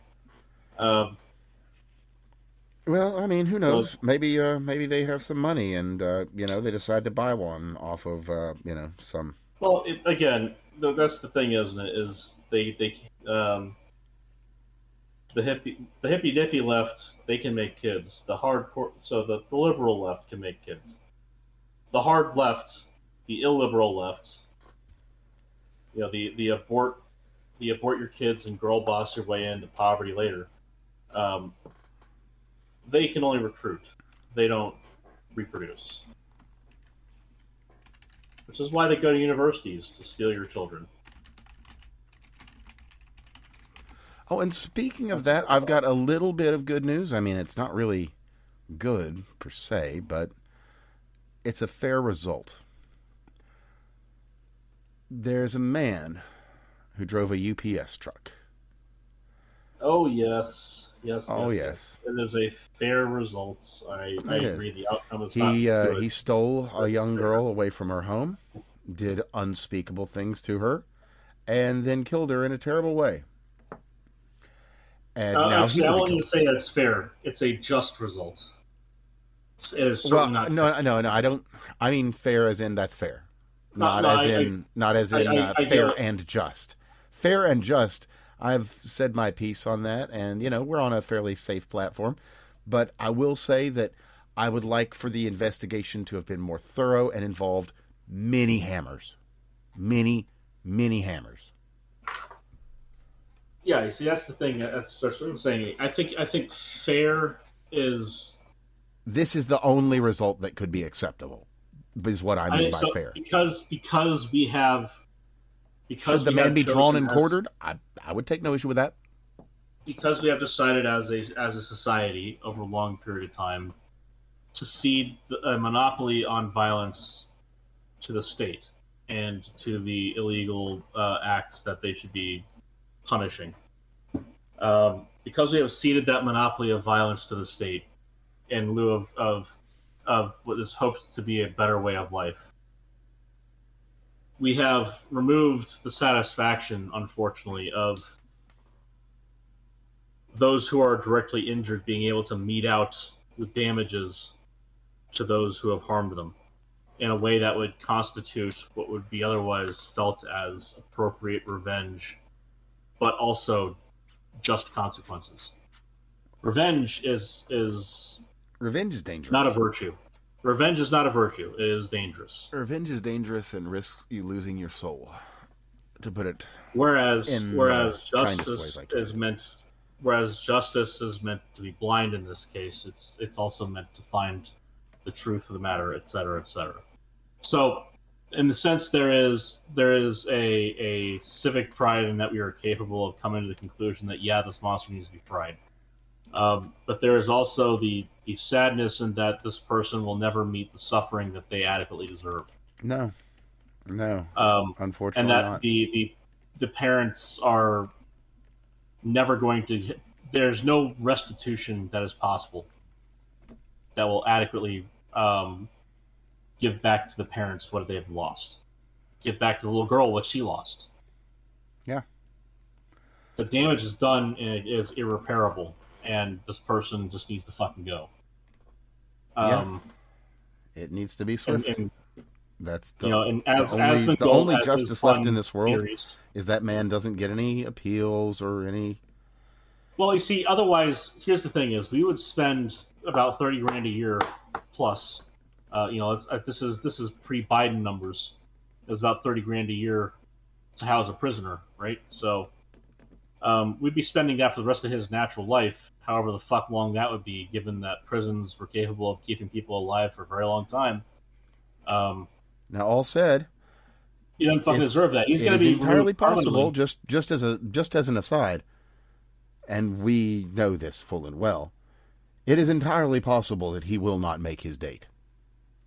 It is a very, very real possibility that he will meet a Justin. Actually, that's a very real chance. They're actually, and here's the thing: is I almost feel bad about it. Like it's a torture. It can't be like this. It's a torture to impose such a sin upon the soul of another person, but especially one who is already so troubled. Yes, those in prison actually, in prison for violent crimes who find out that someone else is a pedophile. It shouldn't fall to them to have to do this. But it is interesting that as a social dynamic, we are very permissible about it. I mean, they're in there for a life sentence. They find out there's a pedophile. They murder the fuck out of them, and then they get another life sentence, which of course doesn't matter. It's fucking moot. What is a consequence to a man with nothing to lose? Right, and like I said, it's. And at the end of the day, that man, you know what he's going to do? He is going to sleep the sleep of the just. Right, he's going to sleep like a fucking baby. He's going to know, I did something for the world that the world was afraid to do. But that's the thing is, that's not right. That's really not right. You're making a big assumption that they are thinking like that. That's the issue. Also, that This is. Yeah, I'm applying a lot of virtue that might not be there at all. For better or worse, these are people who are like a violent person who has a life sentence for murder already for something that they might freely admit they did, for example. Now that said, we both know they are going.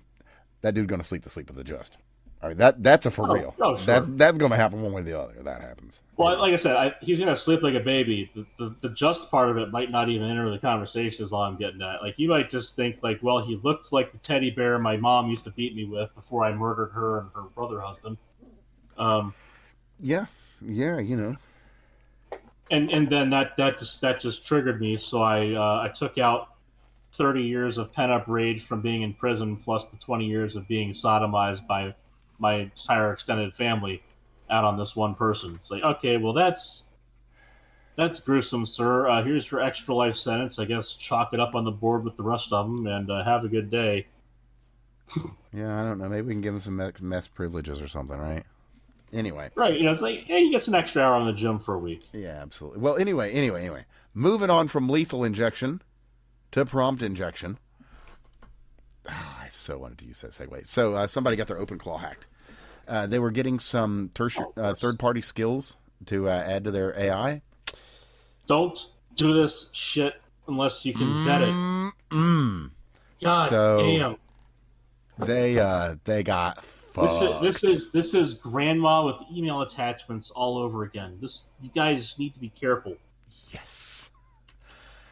Like, if you're going to be giving your AIs this kind of power, your LLMs or whatever. Let me put it like this. If you're smart enough to run an AI and to give it tasks as an agent, that would mean tools to use to do things rather than just respond about things.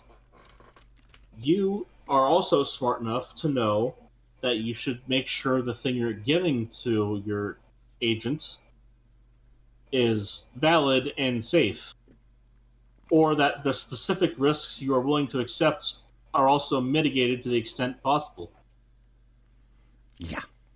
Oh, yeah. Like, it's just... I understand people are going to tinker, but, like, for God's sakes, put it in a virtual box. Like, cage the animal if you're going to try something new like that, or write it yourself. Yeah. It's just JavaScript or Python. Like, this shit's not fucking rocket science. No, you're not surgerizing rockets here. I've written enough of this shit for my own, like, just be careful about this stuff. Yeah, you're inviting disaster. You like, really it's are. already dangerous enough the agent itself is already dangerous enough on its own. If you give it access to do things rather than just talk about things. But then if you start inviting in third party things, like, the source code is it's not a mystery. You can read it. It's not like a compiled program you're adding in. Like, it's source code that is then compiled and run in situ. Like, these are scripted languages. You can read what it's going to do. Oh yeah, yeah. If it has a bunch of base 64 shit that gets unfurled, just understand that's someone giving you a fucking virus. Like, that's a rat. That's a remote access terminal. Like, that's not good. No, it's not. And so yeah, beware, be wary, and don't accept gifts from strangers. Come on, people. Oh yeah. Look that gift horse in the mouth, goddammit. Do yeah. There might be some Trojans in there. They might be carrying some loads, some viral loads. You're in a beggar's market. Be the goddamn chooser. Yes. Okay, so since we do want to kind of wrap as we do here, real quick, because there is kind of a lot to it, but it's just hilarious, and I would invite anyone to just kind of look it up on your own and experience the joy of discovery. Dan Blazarian and Nick Fuentes are having a spat. Bill Zarian, not Blazarian. Oh, sorry, yeah. Just well, anyway. by the way, by the way, also triple citizen. I'm sure. Not a dual citizen. Hey, he's a collector. Anyway. Hey, I'm waiting to see what the fourth one's going to be. Who can say? But what we can say is that these two individuals they are just at each other's throats, and I think that it's hilarious. I think it is just hilarious. You know who's winning in all of this? The American viewing public. Oh, I thought you were going to say Mossad. Nope. I mean, to be fair, but anyway. Mossad can go fuck themselves. Don't care. But it is funny. So they're just talking trash about each other. Nick's like, Dan's a faker, and Dan's like, Nick is an absolute flaming homosexual that fucks boys. So it's like, wow, you guys. Oh, you know what? It's too much fun. I'm glad they're both being honest. It's kind of wild, isn't it? It's something. It is truly something. It's a change from their day to day for sure. Oh, And since we're talking about people being babies, this is the other one that I really kind of need to talk about is out of California. We got a brand new proposal for all the young mothers out there. They're going to be getting diapers for the babies. Oh God, yeah, the ones that are what 3-4 times the cost. About 3.5 times, yeah. So they go for about 50 cents a piece. So somebody did the math. And for the cheapest name brand, not store brand, name brand at the store, it's about 13-14 cents a pop. I was going to say one of them was 19. Oh yeah, no, the most expensive one from the store was 25 cents a pop. Yeah. So the most expensive is coming in at half the price. At the very minimum, it's twice as expensive as the store brand.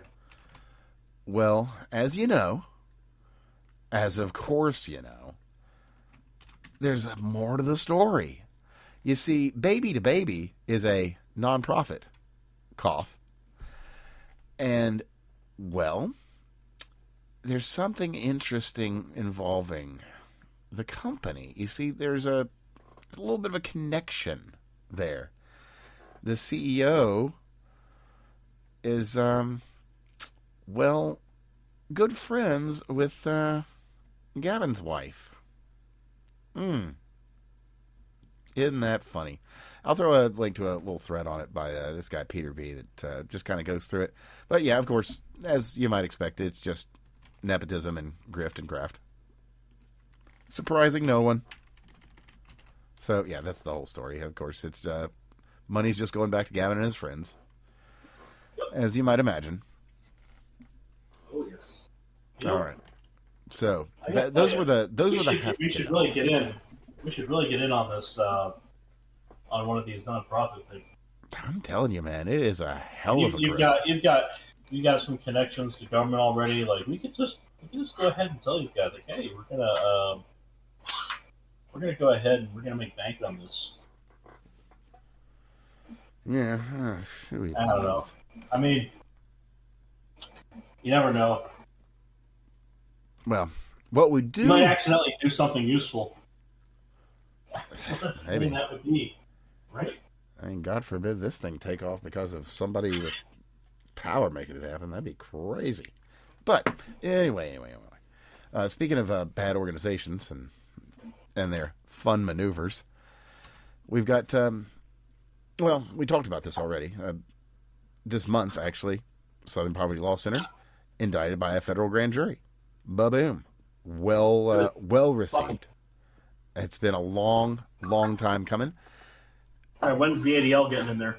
That's exactly what I was wanting to talk about. There's a guy here, account by the name of Stacy Lynn, that's done a little bit of digging on that, and I'll just throw it in. It's going to be one of the last links there, but they've got some very interesting ties to the ADL and to intelligence networks. So just give that a look as you will. But we like to close on good notes and not this kind of yuck and kind of So let's see here. What's one real good one? Oh, I got an update on the Trump H-1B gold card. Because the H-1B is not a gold card. The gold card costs money. Guess what? Yeah. The H-1B. You remember that 100,000, Craig? Yeah, I do. Remember that being so does Donald. One-time thing. It was a problem. So does Donald, apparently. And it looks like he's pushing for that their fee to be fully reinstated. That's supposed to be annual, right? Well, there's not a lot of specifics on it, but it looks like they're wanting to do that. And people are, business owners, are beginning to balk at the thought. Perish the thought. You know, it's funny because as I've been doing my job search, there's been, and this is partly to do with the space within the job the job space that I'm searching, mind you. Now, are you searching on jobs.now? Because that's a great place to look for perm listings. Unfortunately, they do not have much in the way. I was going to bring them up specifically again because we should remind people. But yeah, dude. But if you're looking for a job, jobs.now, they'll have all those nice perm listings. Find places you are qualified and to apply immediately. Because that could be the difference between you having access to a job at a different company and not. True. So, That is a 5 years forward in the future thinking process there. 20 years in the future. So no, what's interesting is the number of jobs, and again, it's partly a frequency bias of the places I'm looking within the job market. The number of jobs that state that they are not willing to sponsor an H-1B, or specifically they say will not sponsor or will not sponsor H-1B specifically. And that's a big question quite frequently also, and that's a routine question for most jobs in the area I'm in is whether or not you require a sponsorship to be in the country. Now, just a routine real quick, just to clarify, this isn't actually an increase on that 100,000. It would be an increase on the base level pay rate of individuals that come in. So they're going to have to hit at least 162,000 a year to even qualify as an H-1B visa. So no more of these cashiers, no more of these desk clerks, no more house cleaners, none of that shit. That's actually not true. Okay, well, fair. True. That is an H4. That is an H4A or whatever the fuck. That's an H4 visa. Okay, well they wouldn't be coming in under H1. The spouse comes in, sets up one or more companies. The husband doesn't actually fucking do their job and works at the wife's company illegally, and the wife stays home illegally. Yeah. Because why the fuck not scam after you've already scammed? Well, yeah, you've already shown your willingness. But anyway, yeah. It's moves in the right direction, and we need these sort of things. We've got to do everything we can to secure American jobs for Americans. That's actually one of the things I've been happy to see is a lot of companies that I've been looking at saying basically, in effect, we're not going to sponsor an H-1B, et cetera, or sponsorship not available. Mm-hmm. And another real big one is just directly related to something we've been talking about. I don't know if you've caught this, Craig, because this one is today. UAE has got their boots. I don't know if they got boots on the ground, but they have been carrying out assaults on Iran, independent of the U.S. It's funny. People have been. Some idiot was saying who's backing the USA. Everyone was backing Obozo. Russia, China, etc. with the Iran deal.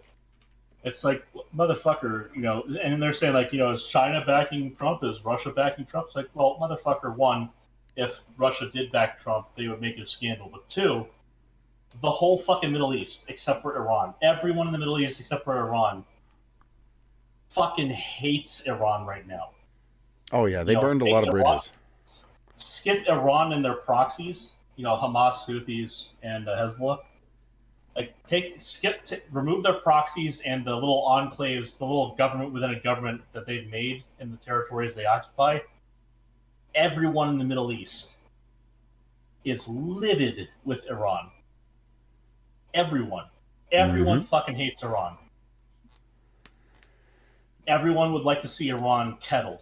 Yeah, basically the only people that don't hate Iran are Hamas and Hezbollah, maybe. Hamas, Hezbollah, Houthis. I don't even know necessarily about the Houthis at this point. It's to a lesser extent the Houthis. They're a little more neutral. It's because they get funded by them, but not nearly to the extent of Hamas and Hezbollah. Lebanon used to be a hit Christian country. Just a reminder. Before Hezbollah everything. Is explicitly funded. It only exists because Iran kept them alive for so long. Hamas only exists because, again, Iran kept them alive for so long, but they also did that via Egypt's side of the whole thing. Egypt caged their asses in after the Arab Spring because of the Muslim Brotherhood issue that they had. And that was explicitly from Gaza. So they built the wall there the way they did because of that in response. But prior to that, all of the Iranian money and resources were flowing in through the southern border with Egypt. So Hezbollah is much more explicitly an Iranian proxy. Hamas is like they were getting everything kind of roundabout until after the whole Arab Spring, and then they got stuff directly. So that's like the whole naval blockade and everything. Like they were getting stuff in through the water around the border wall because the Muslim Brotherhood would still smuggle shit around the wall. Just like they tried to cut all that stuff off, and then they found the tunnels, which go under the goddamn wall. Nuts. Anyway. Yeah. Everyone there fucking hates Iran. They all want Iran kettled. And that's, like, it's just, again, amazing to me that people are so, how do I say this? So constipated in the brain that they think that Obama somehow did something amazing by getting the JC, whatever the fuck it was, the Iran deal. The JCPOA thing? Yeah, that thing. The one that fucked us over. Because again, like, here's the thing: is the JCPOA, it basically said Iran would give up all of their fissile material, all their enriched fissile material, rather. Thing is, the thing is, they basically did that, and like they didn't do all of it. They gave up a lot of it. But they have 3 fucking uranium mines in the country. They don't need to barter with another country for uranium. They just need to mine it. And people don't seem to realize that. There is nothing we can do right now to keep them from getting more uranium, aside from take the territory where the uranium deposits are, or take the government out of the equation and put someone else in. And not necessarily us put them in, but like have them like bring in a new leadership that will represent them better than the fucking invaders from 40 years ago, 50 years ago. Like And I'll be honest, I wouldn't mind seeing the people held to account who are responsible for that. But oh yeah, well that's we kind of already did that with a fucking rocket, man. BP still exists, and so does MI6. So no. But anyway, that's a separate issue. But again, like we it's not a separate issue. But that's not an issue we have time It is because the people directly responsible on the ground in the country have all been exploded into pieces. Well, by this point, either that or died of old age. Because I mean, let's be real. But anyway, we're splitting hairs, and you need to get to bed. So let's finish this out. I do. So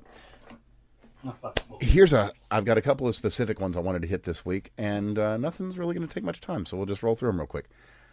Now, we talked about Elizabeth Warren and Spirit Airlines and how she was one of the architects in its demise. Interesting thing showed up, actually. Some people were looking back through the trades, because, everybody's looking at government traders and their trading. And, of course, we all know Pelosi is the one to watch, so that's who everybody watches. Well, somebody had the thought to take a look at Miss Warren. Well, you are never going to guess what she did just about 2 weeks ago. Why, she sold 20,000 shares of Spirit Airline. Huh. Isn't it a funny old world? That's all. Just wanted to put that little update out there. I just want you to be clear again. Who specifically are we talking about? Just like... Oh, only the architect of the destruction of Spirit Airways making money off of their destruction. Yeah. Oh, okay. So, like, the person responsible for the destruction of the company. Mm-hmm. One of the profited off of the destruction of the company. Yeah, you could say that, and you would be completely right. Yep.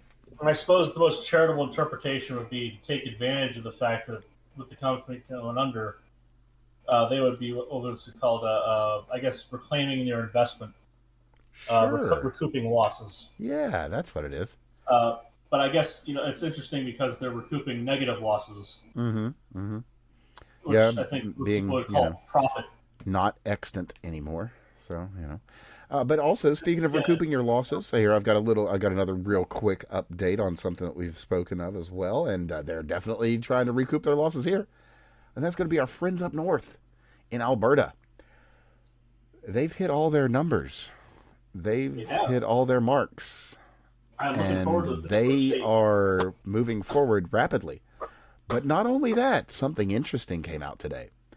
It would appear that some of the leaders of the Alberta independence movement have been in contact with some of the leaders of the United States of America. And, well, they would be a welcome trading partner, if I'm to understand the rumors that are spreading currently. It would be a welcome territory. Hey, whatever. I mean, if they want to be an independent friend of the United States and trading partner, I am sure we can come up with a most favored nation status for them. I'm sure we can do that. No trouble at all. I think that it would be, given they're a landlocked region that does resource extraction, raw resource extraction, and very little processing, it would behoove them to look forward towards becoming a part of a different union. Oh, yeah. I mean, if they just had easy and ready access to a rail and road system and pipelines and all that, boy, that would make life easy. They could absolutely easy peasy for those Albertans, I'm telling you. They could absolutely survive on their own. But it would be far easier for them to not survive just on their own. That's true. But That's survive true. with someone else. There's somebody that would be more than happy to give them shelter in the coming cold winter, And now something else I should bring up now, because I think it's really straightforward. Just regarding like what Democrats want to do as far as getting power again. The instantaneous checklist. Their Christmas list involves packing the court to get the 13 justices. There's actually stack SCOTUS in the filibuster. Or what else? Yeah. But this one specifically, there's actually precedent. And I want to put out some food for thought. So we have 13 circuits, and historically, the reason why the court has been expanded was to include expanded courts, so additional circuits. We have 9 justices and 13 circuits. There's supposed to be 1 justice per circuit. Like, there is actually precedent for 13 justices on the bench. How fucking funny would it be after midterms if we smash through midterms? How fucking funny would it be to put 4 more conservative judges on the bench? Well, I mean, these people need representation, right? It's only appropriate that we do so. There's precedent. There's precedent for each of these. Because, again, these judges should not be presiding over more than 1 circuit. That's the whole intention of it, is to have each one cover 1 circuit. Sure. I mean, that's only reasonable. And because we have more states, we have more circuits, we have to have more judges. This is why we went from 7 to 9. Right? So we should have more judges. Oh, yeah, definitely. I'd take this no issue with your comparison there. This is the rational basis for the packing the court. All right, like this is the straight-faced reason an otherwise cynical Democrat might give you for packing the court already. Aside from they don't represent the people enough, all that bullshit.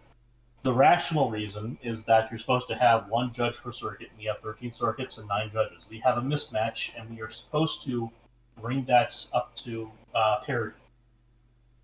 Either by reducing the number of circuits, which would be a farce all by itself. Good luck with that one. The amount of crossfire jurisprudence that would have to be sorted out would take decades. Or you include more judges, and you still have an odd number. You still have a Chief Justice.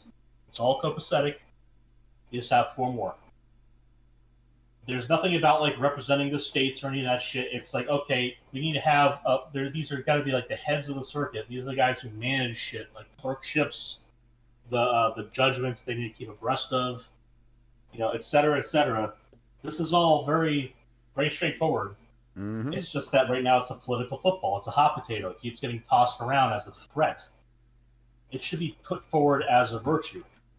Oh, and this speaking is of a very appropriate time to do so. Oh, yeah, it would be very, very funny for every person who was advocating for packing the court for the last 10 years. Well, okay, I guess we can then, if you insist.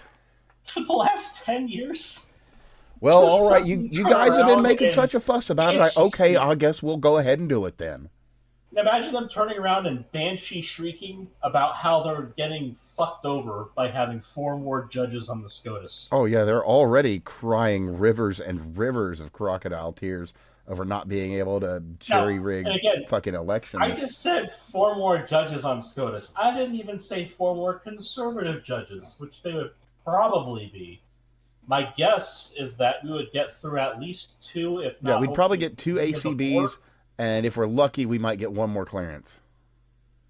We might get through 2, maybe 3 confirmations, depending on how well midterms go. The 4th one is an if. It's a possibility, but it's possible that it could get done. If it doesn't get done, if it's left out as a ringer for the 2028 election, just to fuck with people's heads, I guess. If that's allowed to hang out there, kind of like a hanging Chad. Ruth Bader Ginsburg, kind of like Ruth Bader Ginsburg hanging on to fuck over liberals. If that's allowed to hang out there as a contentious item, and then we get we get a flip in the Senate or whatever, okay, they can put in another fucking Ketanji Jackson Brown, whatever the fuck. Like just you get another airhead retard, that ruins an entire circuit, but at least it's somewhat contained, and she doesn't, she's no longer in charge of circuit and a third or whatever. But yeah, there is a possibility one day that she'll be a Chief Justice, and I'm just fucking praying that doesn't happen. We can only hope. But anyway. That's the thing, is these people are meant to be in there for 50, 60 years maybe. On a short term, 30 years, right? Just, good God. So anyway, yeah, Congress has the power, and I know that's been an afterthought, but it's one of those things, is some of the stuff that's been suggested isn't entirely baseless at the get-go. Packing the court, it's not packing the court if you're just bringing it up to parity with the circuit count. Yeah, it's that's one thing. Packing, a lot of it is intent, and it can be done with good intent. But again, there's 2 different functions there. If you were just packing the court and you went past parity, that's just being explicitly an asshole. There's a possibility that they would want, say, fuck it, 15, 30 judges, whatever. No, 1 per circuit. That's exactly the way it's supposed to. That was the way it was intended, was 1 per circuit. When the circuit system became a thing, it was designed that there was 1 judge, 1 circuit. So let's do that. That is a very different base. That's a very different framing from, we need better representation on the court. Truly. It's motherfucker. I'm sorry, but KJB, if she represents all black people, I feel terrible for black people. Oh, man, she is not a representative I would want. I think that there are way more qualified black judges, as if that's the thing that matters most about them. Man, you want to talk about, just bringing everything down. That's like putting, she is like 17 crabs in a bucket. That's like putting what the fuck's his name? That shitty Jew that gives all of us a bad name. Oh, Shmuley? I know there's 10 of them. Yeah, it's like putting Rabbi Shmuley on the fucking court, and you're like, see, now Jews got a voice. It's fucking no. Yeah, fair. Well, anyway, I've got one more. Or putting Al Gore on the court and saying, now white people have a voice again. Right, yeah, there you go. So I've got one more. I was hoping that Steve could be here for this one because he would have a lot to say. I don't have a whole bunch to say, but it's worth mentioning. So at Camp Smith, and I believe it's in upstate New York, or it might be mid-state New York. Either way, they're felling this fucking giant area of forest, at least 50, maybe up to 100 acres of forest that they're just gone, cutting it down, fuck it, to build a 20 megawatt solar installation. How many acres? At least, more than 50. So okay, so hold on. Give me a second here. Because I ran some numbers. 50 acres is pretty small. Well, I ran some numbers, and this is why I wanted Steve to be here. But I think the numbers are good. So the most not like the cutting edge, brand newest to the newest, but a new modern reactor could be put in that 50-acre area. Of course, you'll need an exclusion zone as well, but, bear with me here. You can put 1,000-megawatt reactor in that spot. All you're going to need, basically, because it's out in the middle of fucking nowhere anyway, so it's an exclusion zone on its own, is roads and parking. And, of course, the reactor and building itself. But you put those out there, and you don't have to cut down any more forest to do your 20-megawatt solar installation that works when? Oh, yeah, only during the day when it's bright. And when it's not dusty. Also that, yeah. And God forbid you get a fucking hailstorm. If it gets... Oh, see, that's the thing is you can mitigate. Oh, yeah, you can. But, I mean, there comes a time when it's like... Coatings. There's stuff... There's protective layers... Oh, yeah, you can probably put like a PPE or something on that, yeah. Yeah, but again, like the... But that's going to lower its efficiency. Like I said, there are coatings and protective barriers that can be put on that are... Or you could have a giant cement building that puts out 1,000 megawatts of power. Right. And that would be ideal. Kind of. Like, so in the grand scheme of things, 50 acres is not a whole lot. And the exclusion zone you'd have to put around a proper power plant would be pretty sizable anyway. 50 acres, again, it's not that big. No, it's not. But then that's only just the beginning. That's just where it starts to make the solar plant. But that's the size of a medium-sized neighborhood. That's fair. That's a completely fair comparison. It's not nothing. It's not nothing. But the reason why I make the comparison is that you could have 50 times that amount of power in the same amount of space. Yeah, absolutely. And it's going to be reliable, and it's going to last. Just the materials alone in building it, just the physical things. Now, the physical building itself is going to last a hell of a lot longer than those solar panels. Sure. But now, so the engineering side, the arguments, the practical arguments are very straightforward. Nuclear wins. No, all day. Question, the soft argument here, the soft questions that you need to turn into kind of brass tacks. Whose fucking nephew is getting the kickback? Whose fucking nephew is getting the job, and which asshole in charge is getting a kickback? That's the problem. And you see, it wouldn't be so bad if they were building nuclear, and some nephew is getting an extra 100K out of it, and some asshole is getting a kickback of like a 20K or whatever. That wouldn't be so bad if they were building a nuclear plant, and it was done right, and everything else was by the book. The problem here is, one, they're using inferior technology, so all the merit arguments go out the door. Mm-hmm. Two, as you said, it's just the start. So there's the possibility of removing more air-breathing forest. Yeah, that thing that they're supposed to care about. So keep in mind the environment and home for all these poor animals or whatever. When you put down, it's a worse waste than you think. When you put down all these solar panels, what do? To get the pretty picture, they put sod around all of it to give it a nice grassy field feel. What happens to all the grass underneath the solar panels? It fucking dies. It does. You get these big sand pits around them, which, mind you, is part of the operation. So it's not like it's unexpected, and it's not terrible. The aesthetic even has a bit of a pleasing feel after a few years. The issue is, especially if they decide to keep fucking replacing the sod like morons. The issue here is, of course, it's not as good, and if they might expand it, and they're getting rid of what I'm presuming is going to be like medium growth or old growth. Oh yeah. Like this is not territory where it burns through routinely. This is territory where this is old forest.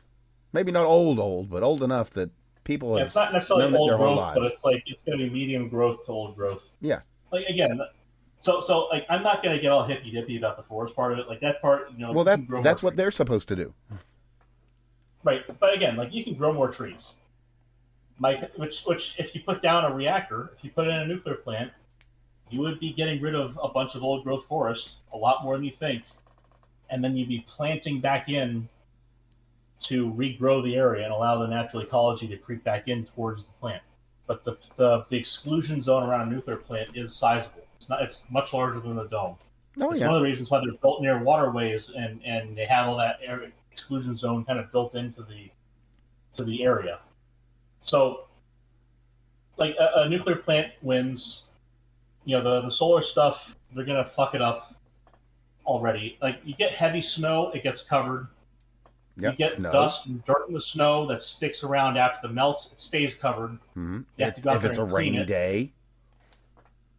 If it's a rainy day, you get 25% sunlight max. Right.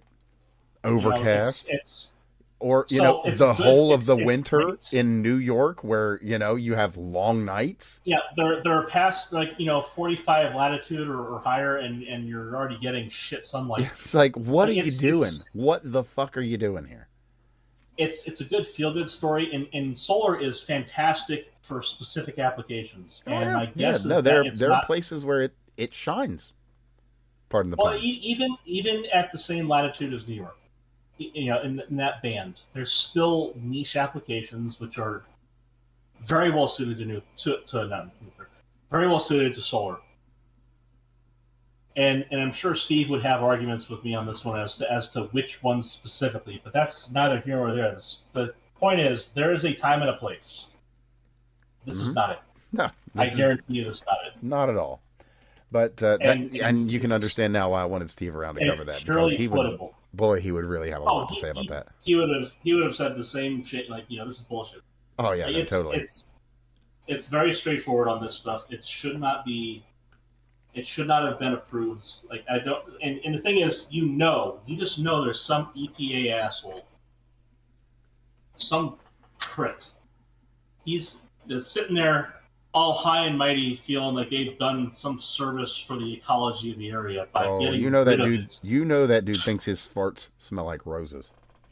You know it. By getting rid of it, I guarantee you, if you had them on here, they'd be like, "Oh yeah, well, this, that, and the other." It's like, no, dude, you got rid of the stuff you're saying you want to protect.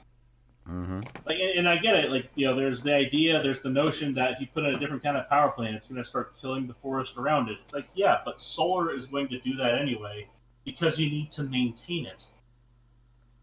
It's not just a field of glass, which will be blocking the sun from the grass underneath it anyway. It's a field of glass that needs to be cleaned. The grass around it needs to be mowed. You can't have any encroach in the ecology.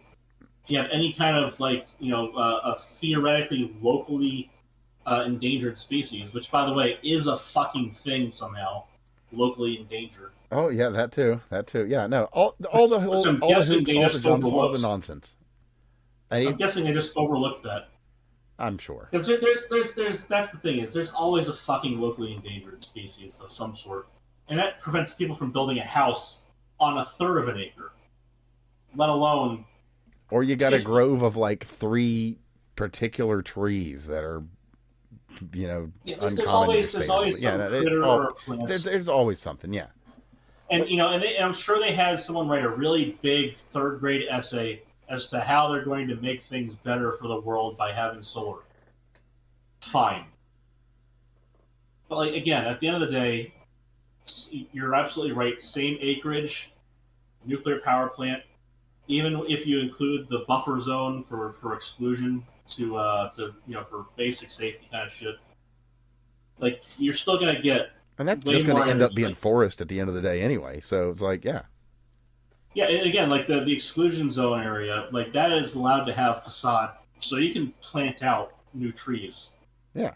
So after the construction's done. it's just patently ridiculous. It just is. But okay. And there's the whole NIMBY aspect of things, and Yeah. They But just- anyway. they just need to not. That's what they need to do. They need to not do that shit. Yeah, just anything other than that, basically. Like put in a Because fucking again, coal like, plant or something. Look, Anything. again, solar has niche applications. The contours of that barrier of that region of activities is negotiable. Whatever, there are niche applications where it is a great thing to have solar around, and we should have it.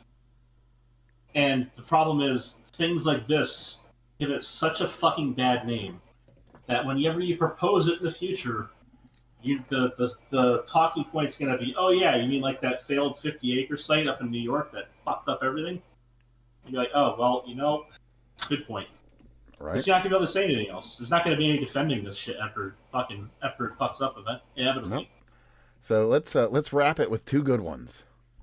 And I've got two very good ones here. So firstly, out of Colorado and the Department of Justice, well, yet again, as soon as we get Blondie out, it seems like things are happening. Now, So she teed things up. Let's be wary on that because again, these are figureheads. To be fair, yeah, there's a lot that she set up, but there is a lot that she's also a figurehead. I would not expect her out there arresting people. She gets to tell people to do that. Well, she's not doing that at all now. But what is happening now is that we're seeing some interesting motion, and in this case, we've got it out of Colorado. They recently put together a standard capacity magazine ban, and I'll just read from the DOJ statement. Colorado's ban on certain magazines is political virtue signaling at the expense of Americans' constitutional right to keep and bear arms. Damn right. And that's a direct quote from Harmeet Dillon. So, long and short, DOJ's coming down on them, and they're going to see what they can do about, fixing that, which is how it should have been the whole time. I like to see it. And this one is really interesting. So, there's a TikTok guy by the name of Hunter Peterson. He's pulled in $335 million in pledges to try and save Spirit Airlines. Okay. That's all I got for you. But he's wanting to just basically make it into a kind of a national airline that's owned by the people. So we'll be keeping an eye on this because that is a fair amount of money. It's going to take a lot more to make it happen. How much money again? $335 million, and he's going to probably need like $20 billion at least. I was going to say you're short a while. Yeah, he's short of zero or two. Yeah.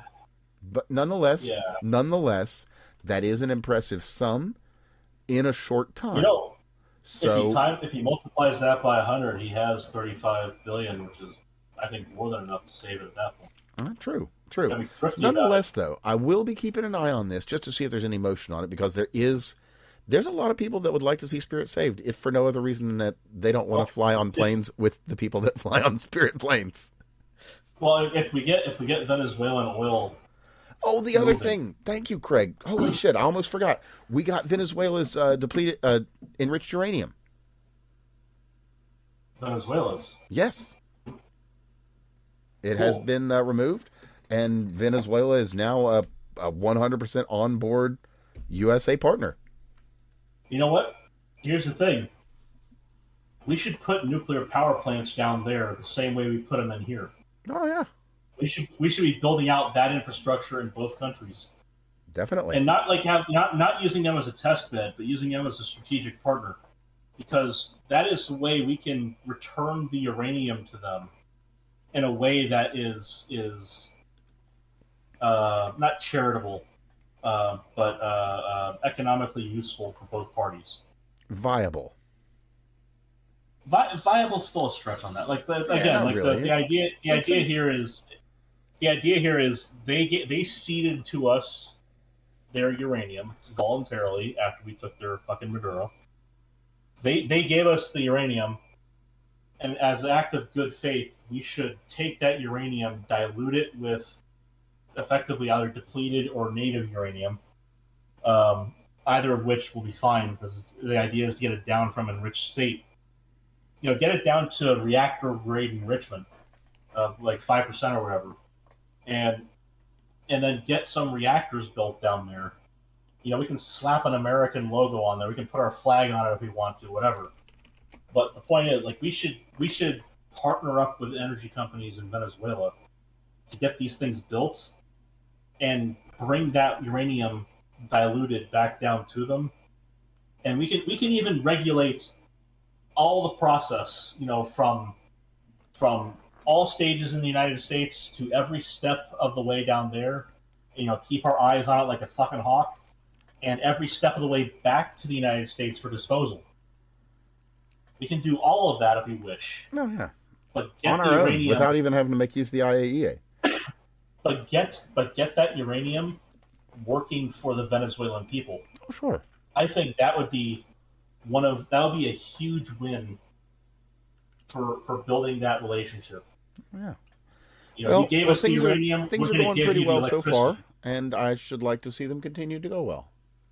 Because that's part of the nuclear non-proliferation policy. You know, I concern there is, like, we don't want them extracting plutonium from it and making a thermonuclear weapon, which is fine. That's a laudable goal. But if we are part of the processing chain the entire way through, where they only get to extract electricity out of it, they only get to boil water with it, that's a win for us. That is effective nuclear non-proliferation and still exporting nuclear energy as a product, you know, through partnership. I think that is a huge win for us, and that would. So right now, Colombia is effectively our Israel in the region, and they have a goddamn socialist as their president, Petro.